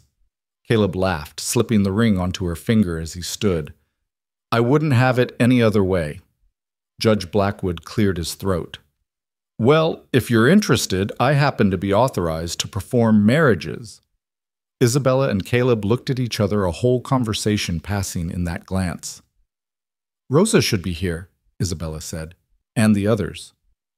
"So let's get them," Caleb replied. An hour later in the courthouse, with their makeshift family as witnesses, Isabella Marchand married Caleb Morgan. She wore the same blue dress from the dance, now torn and dirty from the morning's fight. He wore his work clothes, dusty from the trail. Billy served as ring-bearer Rosa, as maid of honor Tom as best man. It wasn't the wedding either might have imagined in another life. It was better. It was real, forged in fire and struggle, and the choice to stand together against all odds. As Judge Blackwood pronounced them husband and wife, and Caleb kissed his bride while their friends cheered, Isabella thought about the journey that had brought her here. From the ashes of her old life to the chains of the auction block to this moment of absolute freedom. She was no longer the wild girl, untamed and alone. She was Isabella Morgan, wife, sister, friend, survivor. She was home. That night back at Triple Creek, they celebrated with a feast. Miguel prepared stories and songs around the fire, and the kind of joy that comes from battles won and futures secured. Morrison was gone. The ranch was safe, and for the first time in longer than anyone could remember, there was peace. As the evening wore on and others drifted to their beds, Isabella and Caleb stood together on the porch, looking out at their land, their home. "No regrets?" Caleb asked. "None," Isabella replied, then smiled. "Well, maybe one." "What's that?" "I should have bitten Morrison harder," Caleb laughed, pulling her close. "You're incorrigible." "I'm free," she corrected. "There's a difference." "No," Caleb said softly. "You're loved. That's the difference." As they stood there, the desert wind carrying the promise of rain and new growth, Isabella knew he was right. She'd fought for survival, for dignity, for justice. But in the end, she'd won something far greater. She'd won the right to love and be loved without losing herself. And that more than any legal document or wedding ring was true freedom. In the barn, Esperanza nickered softly, and from the bunkhouse came the sound of Miguel's guitar. Rosa's laughter drifted from the kitchen where she was teaching Billy Spanish card games he definitely shouldn't know. This was her world now, not perfect, but hers, built on choice rather than chance strength, rather than submission love, rather than law. Isabella Marchand Morgan, once wild, never tamed, but finally completely home. The morning after the wedding dawned bright and clear, but the peace was shattered by Tom's urgent voice from the yard. "Boss riders coming, looks like the whole damn territorial government." Isabella and Caleb emerged from the house to find not just riders, but carriages, fancy ones from Tucson, and even Phoenix. At their head rode a man Isabella didn't recognize, wearing the kind of suit that cost more than most cowboys made in a year. "That's Harrison Whitmore," Caleb said quietly, "Morrison's business partner, and the territorial prosecutor." Isabella's hand found her knife instinctively. "I thought it was over." "So did I." Whitmore dismounted with practiced elegance, his cold gray eyes surveying the ranch with obvious disdain. "Mr. Morgan, Mrs. Morgan." The pause before acknowledging Isabella's married name was deliberate. "I'm here on official business." "Morrison's in prison," Caleb stated flatly. "Indeed. However, new evidence has come to light. Evidence that suggests Mrs. Morgan was involved in significantly more serious crimes than initially suspected." He produced a leather portfolio, extracting documents with theatrical precision. Sworn affidavits from 3 witnesses who claim Isabella Marchand led a gang of bandits who robbed stages along the Tucson-Phoenix route. "Murder Mr. Morgan. Your wife is accused of murder." Isabella felt the blood drain from her face. "That's a lie." "Is it?" Whitmore's smile was sharp as glass. "We have descriptions matching you exactly. A wild Mexican woman, exceptional with knives, who spoke French when angry. Rather specific, wouldn't you say?" Rosa stepped forward from where she'd been watching. "My sister never—" "Ah yes, Rosa Marchand. You're named in these documents as well. Apparently the Marchand gang was quite notorious." "This is Morrison's doing," Tom growled. "Mr. Morrison is in prison," Whitmore replied smoothly. "He couldn't possibly have arranged this. However, justice must be served. There will be a formal trial in 3 days. Federal court this time, not local. Judge Aldrich presiding." Isabella knew that name. Aldrich was Morrison's creature through and through, bought and paid for years ago. "If you attempt to run," Whitmore continued, "every lawman in the territory will hunt you down. If you stay and are convicted, you'll hang." He remounted his horse. 3 days, Mrs. Morgan. I suggest you prepare your affairs." After Whitmore and his entourage left the ranch, family gathered in tense conference. The forged witnesses, the corrupt judge, the federal jurisdiction, it all pointed to a carefully orchestrated trap. We could run, Rosa suggested quietly. Go to California or back to Mexico. No, Isabella said firmly. I'm done running. We beat Morrison once we can beat him again. This is different, Caleb argued. Federal court, federal charges, and Aldrich won't give you a fair trial. Then we make sure the trial isn't just about me. Isabella stood pacing with restless energy. Morrison has partners, accomplices. What if we could prove they're all part of the same corruption? Miguel spoke up. My cousin in Tucson, the one who made the documents, he hears things. Says Morrison's been paying people from his cell, promising fortunes to anyone who'll testify against Isabella. Then we need our own witnesses, Isabella decided. Real ones. People who knew me during those months I was alone. You were hiding, Caleb pointed out. Who would have seen you? Isabella's eyes sparked with sudden memory. The Apache. There's a band that trades near Skeleton Canyon. I helped them once. Their chief's daughter was sick, and I knew the herbs that could help. My mother's knowledge. Tom whistled low. Apache testimony in a federal court. That'll be something. It's better than nothing, Isabella replied. Billy, I need you to ride to the Patterson place. Tell Mrs. Patterson everything. She has influence with the church women, and they have influence with their husbands. I can do that, Billy said eagerly. Rosa, you and Miguel visit every Mexican family within riding distance. Find anyone who saw me during those months, anyone who knows the truth. What about me? Caleb asked. Isabella turned to him, her expression softening. You're going to teach me to speak like a lady. If I'm going to federal court, I need to sound educated, refined. My English is good, but... Your English is perfect, Caleb protested. My English is survival English. I need courtroom English. They worked tirelessly for 2 days. Caleb drilled Isabella on pronunciation and legal terminology while Tom and Miguel tracked down witnesses. Rosa coordinated with the Mexican community, and even Billy proved invaluable, his innocent enthusiasm convincing skeptical townspeople to listen. The night before the trial, Isabella couldn't sleep. She found herself in the barn with Esperanza, the horse's presence calming her racing thoughts. You're scared, Caleb said, joining her. Terrified, Isabella admitted. In the desert when I was running, I only had myself to lose. Now, she gestured toward the house where their family slept.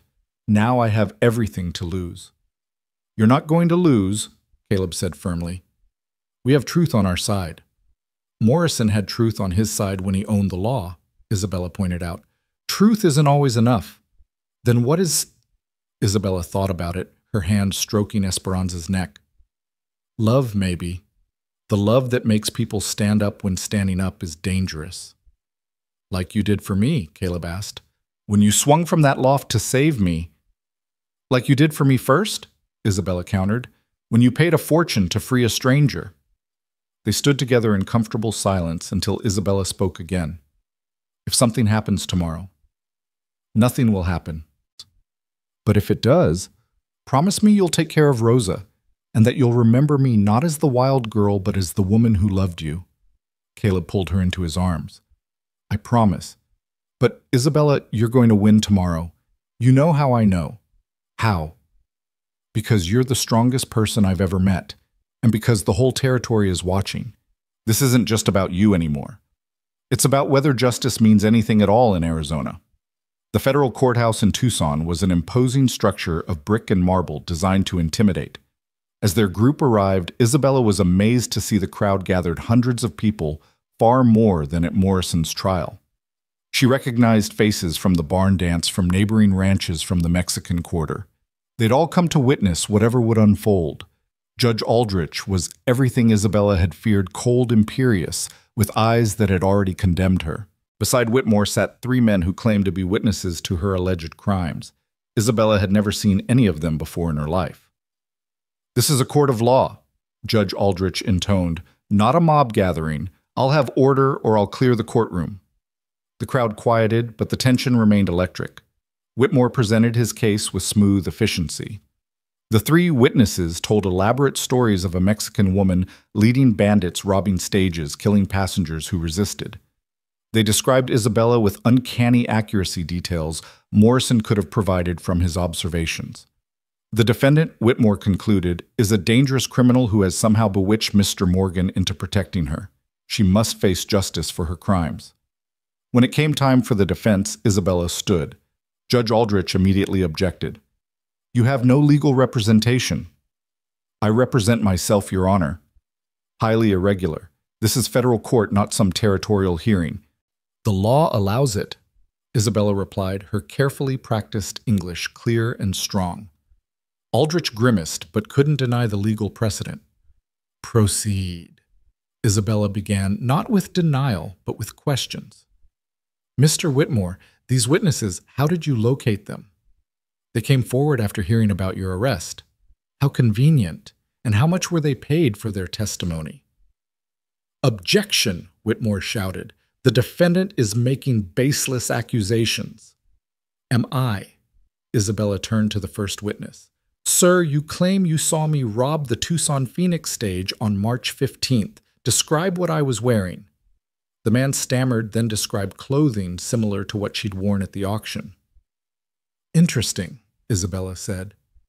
"Because on March 15th, I was dying of fever in an Apache camp 50 miles from the stage route." She raised her voice. "I call Winterhawk of the Chiricahua Apache to testify." The courtroom erupted as an elderly Apache man entered dressed in traditional clothing, his presence commanding despite his age. Judge Aldrich looked apoplectic. "This is highly irregular." "This is a federal court," Isabella interrupted. "Native testimony is legally admissible. Winterhawk speaks English." The Apache chief's testimony was simple but powerful. He told of finding Isabella nearly dead in the desert, burning with fever delirious. His daughter had been sick too, and in her lucid moments, Isabella had shared her mother's knowledge of healing herbs. Both had recovered, and Isabella had stayed with the tribe for weeks too weak to travel. "This woman," Winterhawk concluded, pointing at Isabella, "has the heart of a warrior but the soul of a healer. She took nothing from us, gave everything she knew."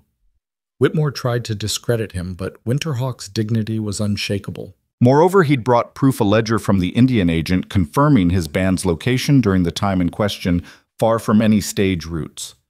Isabella called more witnesses: a Mexican farmer who'd shared his meager food with her, a traveling priest who'd found her praying at a roadside shrine, Mrs. Patterson, who testified about the town's prejudice and Morrison's history of false accusations. But the most powerful testimony came from an unexpected source. A young woman entered the courtroom well-dressed clearly for money. Isabella didn't recognize her, but Whitmore went pale. "My name is Catherine Whitmore," the woman said quietly. "Harrison Whitmore is my father." The prosecutor shot to his feet. "Catherine, what are you—" "I'm telling the truth, Father, the truth you've been hiding." She turned to the court. "My father has been taking money from Jake Morrison for years. I have letters, financial records. Morrison paid him to prosecute Mrs. Morgan promised him a fortune if she hanged. She produced the evidence-damning documents that showed the entire prosecution was bought and paid for. The 3 witnesses had been paid $100 each for their false testimony. Judge Aldrich tried to maintain control, but the courtroom was in chaos. Whitmore was screaming at his daughter, calling her a traitor. The false witnesses were trying to flee. The crowd was calling for justice. "Order, order!" Aldrich banged his gavel repeatedly. When quiet finally fell, his face was mottled with rage. "Miss Whitmore, these accusations are true," another voice interrupted. Sheriff Watson entered, accompanied by federal marshals, real ones this time, not Morrison's puppets. "Judge Aldrich Harrison Whitmore, you're under arrest for conspiracy, bribery, and perverting the course of justice." "You can't," Aldrich protested. "I'm a federal judge." "We're a federal judge," Marshal Stevens corrected. "The Attorney General revoked your appointment this morning. Seems Miss Whitmore sent copies of those documents to Washington last week." As Aldrich and Whitmore were led away, Catherine approached Isabella. "I'm sorry for what my father tried to do. I've watched him destroy innocent people for money my whole life. When I heard about you, about your courage at the barn dance standing up to Morrison, I couldn't let him do it again." Isabella embraced the young woman. "Thank you." That took more courage than anything I've ever done. A new judge was brought in, Judge Harrison from Phoenix, known for his fairness. After reviewing the evidence, his verdict was swift. Mrs. Morgan, this court finds you innocent of all charges. Moreover, this court recognizes the gross miscarriage of justice attempted here. You're free to go with the court's apologies. The courtroom erupted in celebration. Isabella found herself surrounded by well-wishers, people she'd never met, congratulating her, thanking her for standing up to corruption. In that moment, she truly understood what Caleb had meant.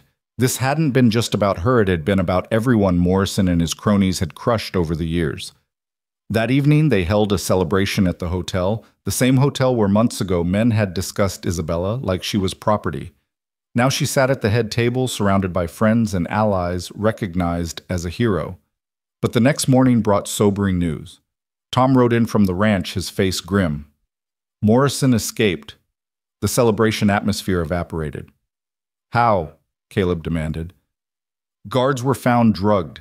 He had more friends than we knew. There's worse, he left a message. Tom handed over a piece of paper. In Morrison's handwriting, I'm coming for what's mine.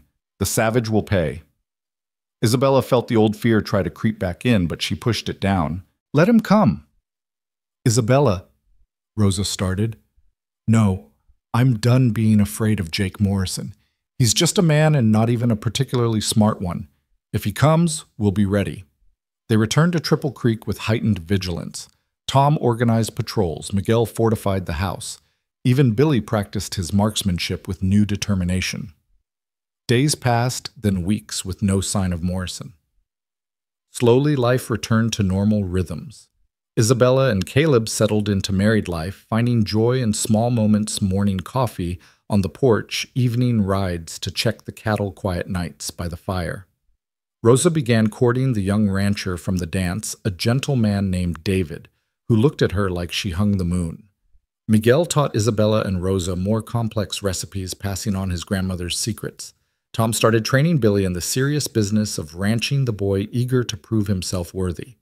It was almost a month later when Morrison finally made his move. But he didn't come with guns blazing as expected. He came quietly in the night alone. Isabella woke to find him standing at the foot of her bed, a gun pointed at Caleb's sleeping form. Don't scream, Morrison whispered. Don't move. We're going to settle this, you and I.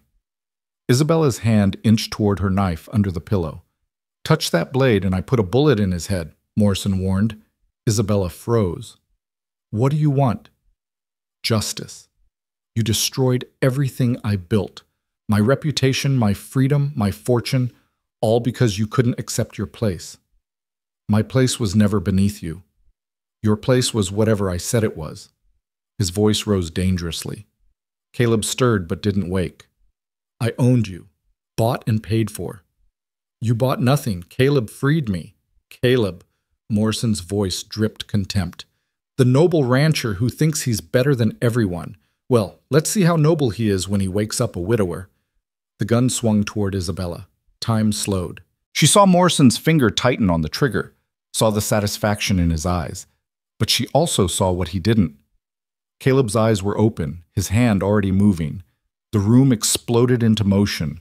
Caleb rolled, pulling Isabella with him as Morrison fired. The bullet splintered the headboard where Isabella had been. Her knife was in her hand, instantly flying true. It caught Morrison in the shoulder, spinning him around. His gun fell, and Isabella dove for it. They struggled, Morrison's greater weight pinning her down. His hands found her throat, squeezing with desperate fury. You should have stayed in chains, he snarled. Isabella's vision started to darken, but then Morrison's weight was suddenly gone. Caleb had thrown him off, and the two men crashed into the furniture, trading brutal blows. The commotion brought others running. Tom burst through the door, rifle ready. Miguel and Rosa were right behind him. Even Billy appeared, slingshot in hand. Morrison, wounded and outnumbered, made a desperate break for the window. He almost made it, but Isabella's second knife caught him in the leg. He fell hard, crying out in pain. It's over, Morrison, Caleb said, standing over him. You're finished. Morrison laughed bitterly, blood running from his mouth. You think you've won. You think marrying her makes you special. She's still just a savage. She'll always be... His words cut off as Isabella crouched beside him. I am savage, she said quietly. Savage enough to survive everything you threw at me. Savage enough to fight for my freedom. Savage enough to choose love over fear. And that savagery, it's my strength, not my weakness. Sheriff Watson arrived at dawn to take Morrison away. This time he'd be sent to Yuma Territorial Prison, the most secure facility in Arizona. There would be no escape, no bought guards. His reign of terror was truly over. As they watched Morrison being led away in chains, the same type of chains he'd once put on Isabella, Caleb pulled his wife close. You called it your strength, he said, your savagery. It is. It's what kept me alive, brought me to you. Then I love your savagery as much as your gentleness. Isabella smiled, the expression transforming her face. Good, because I'm keeping both. The trial of the wild girl was over, but her story was just beginning. In the weeks that followed, Isabella became something of a legend in the territory. The woman who'd faced down corruption, survived the desert, and refused to be broken. Letters came from other women, Mexican Apache, even white women, thanking her for showing them that they too could stand up, fight back, refuse to accept their place. One evening, as the ranch family gathered for dinner, Billy asked, Miss Isabella, will you tell the story again about how you fought Morrison in the courtroom? That story's been told enough, Isabella replied. How about a new story about a woman who thought she was alone but found a family, about a wild heart that found home without losing its fire? Is it a true story? Billy asked eagerly. Isabella looked around the table at Caleb, her unlikely savior turned husband, at Rosa, her sister who'd found her against all odds, at Miguel and Tom who'd stood by her when it was dangerous, at Billy who saw her as a hero rather than a savage. The truest story I know, she said, as she began to speak, weaving words into images, painting pictures of survival and hope. The desert wind sang through the windows.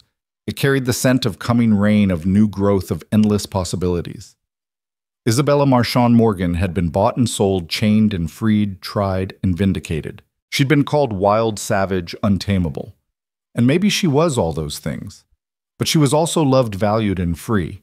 And in the end, that made all the difference. The ranch settled into peaceful evening rhythms. Tom and Miguel discussed plans for expanding the cattle operation. Rosa helped with dishes while humming a Mexican lullaby. Billy practiced writing, determined to record Isabella's stories properly. Caleb sat close to his wife, their hands intertwined, no words needed. This was victory. Not just the dramatic courtroom vindication or Morrison's final defeat, but this family purpose, belonging. The wild girl had been tamed not by force, but by choice, and in choosing had found something stronger than mere freedom. She'd found home. As the stars emerged in the vast Arizona sky, Isabella thought about the journey that had brought her here. Every loss, every moment of desperation, every fight for survival had led to this moment. She wouldn't change any of it, because changing even one detail might mean she never stood on that auction block, never met Caleb's eyes across a crowd of hostile faces, never discovered that sometimes the strongest chains are the ones we forge ourselves out of love, trust, and the choice to stop running. Tomorrow would bring new challenges. The ranch needed work. Rosa's wedding to plan Billy's education to continue. There might be other Morrisons, other battles to fight. But tonight, surrounded by those who'd chosen to stand with her, Isabella Marchand Morgan was exactly where she belonged. The wild girl had found her place at last. Not the place others assigned her, but the one she'd claimed for herself, defended with blood and courage and built with love. And it was perfect. The perfection of that evening shattered 3 months later, when the worst winter storm in Arizona's recorded history descended upon the territory. Isabella woke to howling wind that sounded like the screams of her nightmares, and when she looked out the window, she saw nothing but white, a solid wall of snow being driven horizontal by the gale. Caleb, she shook her husband awake. The cattle! He was already moving, pulling on his boots and coat. They're in the north pasture. If they drift with the storm, they'll go over the canyon edge. Tom burst through the door without knocking ice crystals in his beard. Boss, we've got to move the herd now. This storm's going to get worse before it gets better. How many had?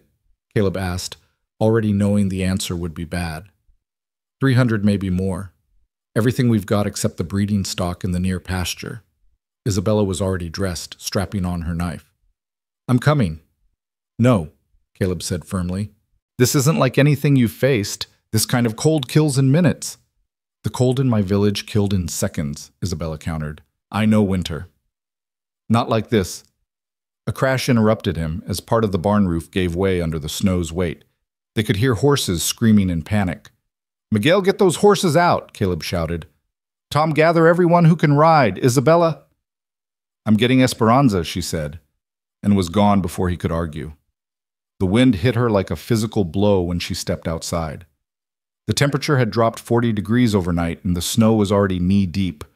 She fought her way to the barn where Miguel and Billy were frantically trying to calm the terrified horses. Take them to the house, Miguel shouted over the wind. The barn won't hold. Isabella found Esperanza pressed against the far wall, eyes rolling white with fear. But when Isabella approached, the mare calmed slightly, recognizing her presence even in the chaos. Easy, Hermosa, Isabella murmured, slipping a bridle over the mare's head. We have work to do. She led Esperanza out into the storm where the men were gathering. Caleb on Brick, Tom on his sturdy Mustang, even young Billy on his pony, though Miguel was trying to convince him to stay. I can help, Pop, Billy insisted. I know the North Pasture better than anyone. The boy's right, Tom said. We need every hand. Rosa appeared with blankets and scarves, wrapping them around each rider. You're all loco, she said, but her hands were steady as she helped Isabella secure her coat. If we lose the herd, we lose everything, Caleb said grimly. The ranch can't survive that kind of loss. Isabella understood. Everything they'd built, everything they'd fought for, depended on those cattle. Morrison was gone, but poverty could destroy them just as surely. They rode out into the white fury, and immediately Isabella understood Caleb's fear. This was unlike any storm she'd experienced. The wind cut through every layer of clothing, and the snow was so thick she couldn't see Esperanza's ears. They had to stay close together or risk being separated forever in the white void. Billy rode between Tom and Miguel, the men using their bodies to shield the boy from the worst of the wind. Isabella stayed close to Caleb, following Brick's steady form through the blinding snow. The North Pasture was 3 miles away, but it felt like 30. Every step was a battle against the wind that tried to throw them from their saddles. Ice formed on their faces, and Isabella could no longer feel her fingers on the reins. Then, through the howling wind, they heard it the lowing of cattle in distress. They'd found the herd, but the animals were already moving, pushed by the wind toward the canyon. We have to turn them, Caleb shouted, though his words were nearly lost in the storm. Drive them southeast toward the sheltered valley. It was nearly impossible. The cattle were panicked blind in the snow, following instinct that told them to drift with the wind. Tom and Caleb tried to get ahead of them, but the leaders kept pushing toward the cliff. That's when Isabella saw it, a small box canyon to the east, barely visible through the snow. It would provide shelter, but they'd have to turn the entire herd sharply and drive them against the wind. There, she pointed, and Caleb followed her gesture. It's too far. We'll never turn them in time. But Isabella was already moving. She'd watched her father work cattle in storms, had learned the secret wasn't force, but understanding. These animals were scared, looking for leadership. She needed to become what they'd follow. Riding to the front of the herd, Isabella did something that seemed insane. She dismounted. On foot, she was even more vulnerable to the cold, but she was also less threatening to the lead steer, a massive animal with horns like curved sabers. Isabella, no. Caleb's voice was desperate, but she was already approaching the steer, moving slowly, deliberately, the way she'd approached Esperanza that first day. The steer lowered his head, ready to charge or flee. Isabella stood her ground, then began walking backward toward the box canyon, maintaining eye contact with the animal. She pulled out the last apple from her pocket. She always carried them for the horses and held it out. The steer snorted, confused. The wind pushed at him, but this strange human was offering food, moving away but not running. Curiosity won over instinct. He took a step toward her, then another. That's it, Grande, Isabella coaxed in Spanish, continuing to walk backward. Follow me to safety. The lead steer followed, and where he went, others began to follow. The herd started to turn slowly, reluctantly, but turning nonetheless. The men understood immediately, forming a line to funnel the cattle after Isabella and their leader. It was working. The herd was moving toward shelter. Then disaster struck. Isabella, walking backward in the deep snow, didn't see the covered ravine. One moment she was on solid ground, the next she was falling, tumbling down into a drift-filled gulch. She landed hard, the wind knocked from her lungs, her ankle twisting beneath her. The led steer stopped confused. Without Isabella to follow, he began turning back toward the canyon. The herd would follow him to their deaths. But Esperanza had been following her mistress without a rider, and now the mare did something extraordinary. She positioned herself in front of the lead steer, blocking his path. When he tried to go around, she moved with him, nipping at his flanks, driving him back toward the box canyon. Caleb had seen Isabella fall and was off Brick, instantly plunging down the ravine after her. He found her trying to stand, her face white with pain. "My ankle. I've got you." He lifted her, carrying her back up the slope with strength born of desperation. By the time they reached the top, the herd was moving into the box canyon, driven by the combined efforts of Tom, Miguel, Billy, and remarkably Esperanza, who seemed to understand exactly what was needed. They got the cattle into shelter, the box canyon providing protection from the worst of the wind.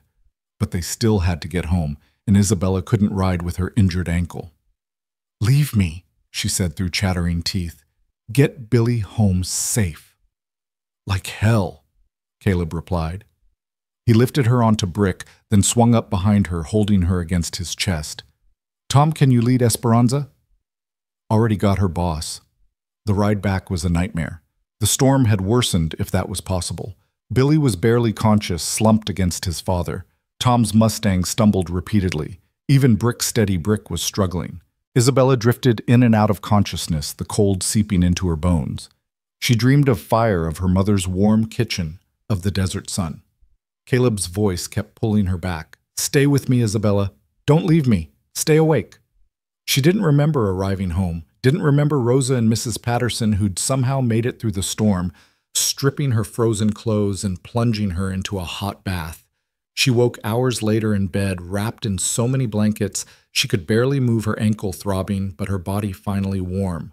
Caleb was beside her, holding her hand, his face haggard with exhaustion and worry. "The cattle," she asked. "Safe. We saved them all." His voice broke slightly. "You saved them all. That was the bravest, most foolish thing I've ever seen." "Had to," Isabella murmured. "Everything we built would mean nothing without you." Caleb pressed his forehead to their joined hands. "When you fell, when I couldn't see you in the snow, I thought, I'm here." Isabella interrupted. "I'm not going anywhere." Rosa entered with soup, followed by Miguel and Billy. The boys' eyes were bright with hero worship. "You were amazing, Miss Isabella. The way you led that steer, and then Esperanza knew exactly what to do. It was like magic." "Not magic," Isabella said with a tired smile. "Trust. Esperanza and I trust each other. Sometimes that's stronger than any rope." Over the next days, as the storm finally passed and they dug out from under 4 feet of snow, the story of Isabella's cattle drive spread through the territory. The wild girl who'd faced down a blizzard, who'd risked everything to save not just cattle, but the future of everyone at Triple Creek Ranch. But there was a cost. Isabella's ankle, badly sprained, wouldn't heal properly in the cold. She developed a fever that had everyone worried, tossing and turning, calling out in languages none of them understood, French, Spanish, Apache words she'd learned during her time with Winterhawk's band. On the 3rd night of her fever, Caleb never left her side. He bathed her burning forehead with cool cloths, held her when she thrashed, whispered promises and pleas to whatever powers might be listening. "You survived the desert," he told her unconscious form. "You survived Morrison. You survived that auction block. You can't let a storm defeat you now. Come back to me, Isabella. Come back." It was nearly dawn when the fever finally broke. Isabella's eyes opened clear for the first time in days. "Caleb, I'm here." His relief was so profound he could barely speak. "I had the strangest dream," she murmured. "My mother was there. She said I wasn't done yet, said I had more to do." "She was right," Caleb said, smoothing her sweat-damp hair. "We have a whole life to build together." Isabella's recovery was slow but steady. Her ankle healed, though it would always ache before storms. The ranch recovered too, the cattle they'd saved becoming the foundation of new prosperity. That spring, they had the best calving season in the ranch's history. Rosa married David in a beautiful ceremony at the ranch with Isabella standing as her maid of honor, despite the slight limp she still carried. Billy grew 3 inches and started talking about college back east, inspired by Isabella's stories of her educated father. Miguel's cooking became famous enough that people rode from Tucson just to taste his food, bringing new connections and opportunities to the ranch. It was early summer when Isabella realized she was pregnant. She'd suspected for weeks but hadn't wanted to say anything until she was sure. She told Caleb at sunset as they stood watching the cattle graze in the pasture they'd nearly lost. "A baby," he said wonderingly, his hand moving to her still flat stomach. "Our baby." "Are you happy?" Isabella asked suddenly, uncertain. "I know we never talked about—" He silenced her with a kiss. "I'm beyond happy. I don't have words." The eloquent rancher speechless, Isabella teased. "This baby is already powerful." They told the others at dinner, and the celebration lasted well into the night. Tom actually cried, though he claimed it was dust in his eyes. Miguel immediately started planning special meals for Isabella's pregnancy. Billy declared he'd be the best uncle-cousin-brother figure any baby ever had. But it was Rosa's reaction that meant the most. She pulled Isabella aside, tears streaming down her face.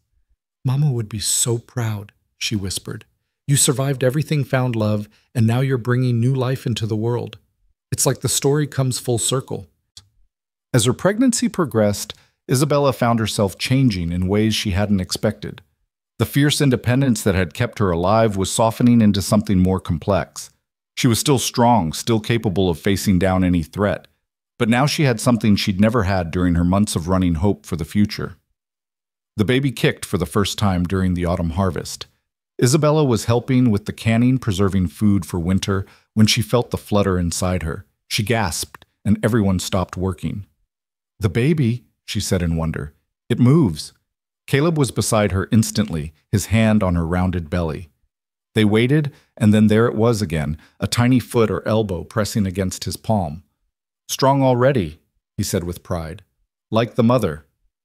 "Stubborn, you mean," Isabella corrected, but she was smiling. Winter came again, but this time they were ready. The barn had been rebuilt stronger. They had plenty of food stored. The cattle were in sheltered pastures, and Isabella, now heavily pregnant, directed operations from the kitchen rather than riding out into storms. It was during a gentler snow, the kind that fell soft and quiet, that Isabella went into labor.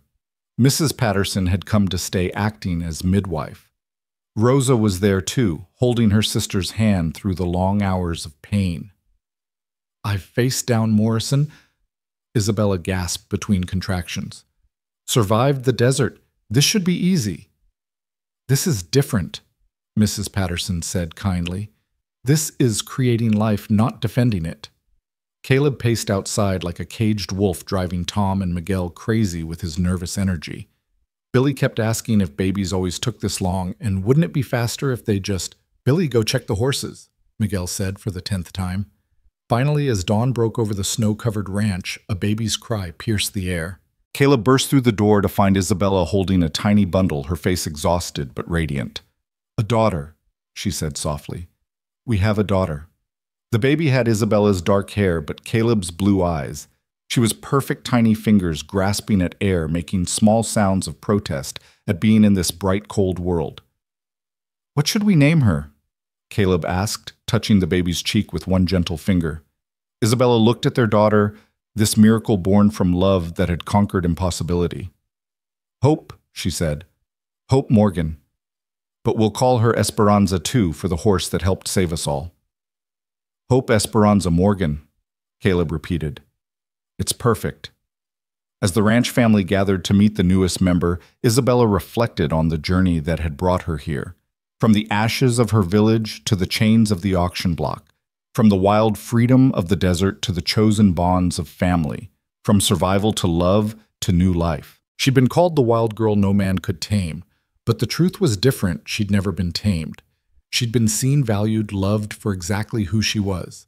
And in return, she'd learned that strength wasn't just in standing alone, but in choosing who to stand with.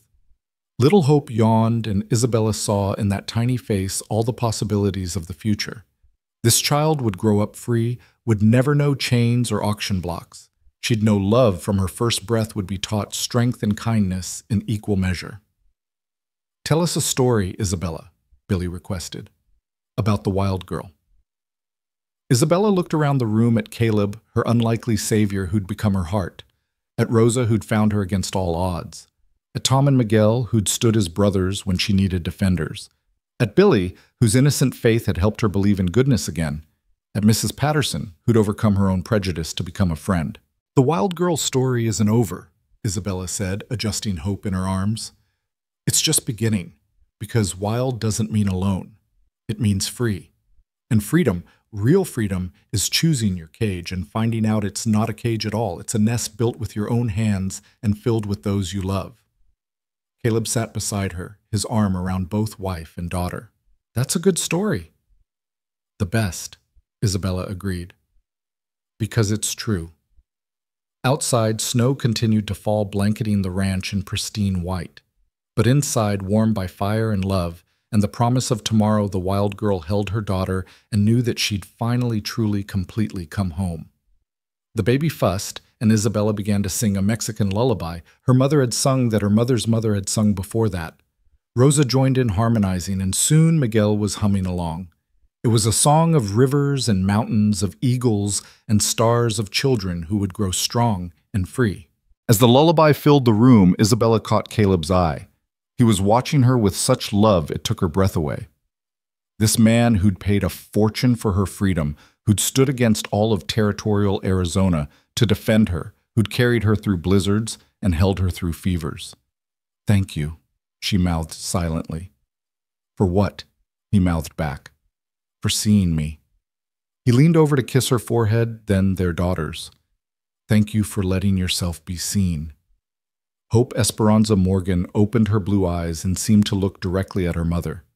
In that gaze, Isabella saw the future, not just her daughter's, but her own. There would be challenges ahead. The ranch would face droughts and storms. Hope would grow and test boundaries, would need to learn her own strength. There might be other Morrisons, other battles, but they would face them together, this family forged from adversity and sealed with love. The wild girl had become a wife, a mother, a pillar of her community. But underneath that wild heart still beat, not tamed, never tamed, but channeled into something even more powerful. Love, family, home. As the snow continued to fall and her daughter drifted to sleep in her arms, Isabella Marchand Morgan smiled. She'd ridden straight into Caleb's heart that day at the auction, though neither had known it then. And in return, he'd given her not just freedom, but the courage to stop running, to plant roots, to grow into the woman she was meant to be. The wild girl's ride had led her home at last, and what a magnificent journey it had been. Tom stood up, raising his coffee cup. "A toast," he said gruffly. "To Isabella Morgan, who taught us all that wild things can't be tamed, but they can choose to stay." Everyone raised their cups, even Billy with his milk.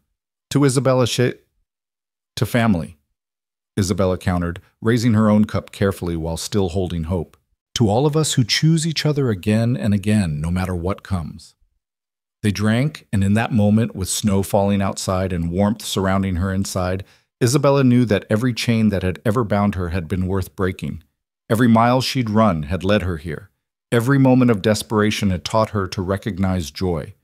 The wild girl had found her place at last, not in surrender, but in triumph, not in taming, but in choosing, not in chains, but in the unbreakable bonds of love, freely given and freely returned. And that, Isabella thought, as she looked at her sleeping daughter, was the greatest freedom of all.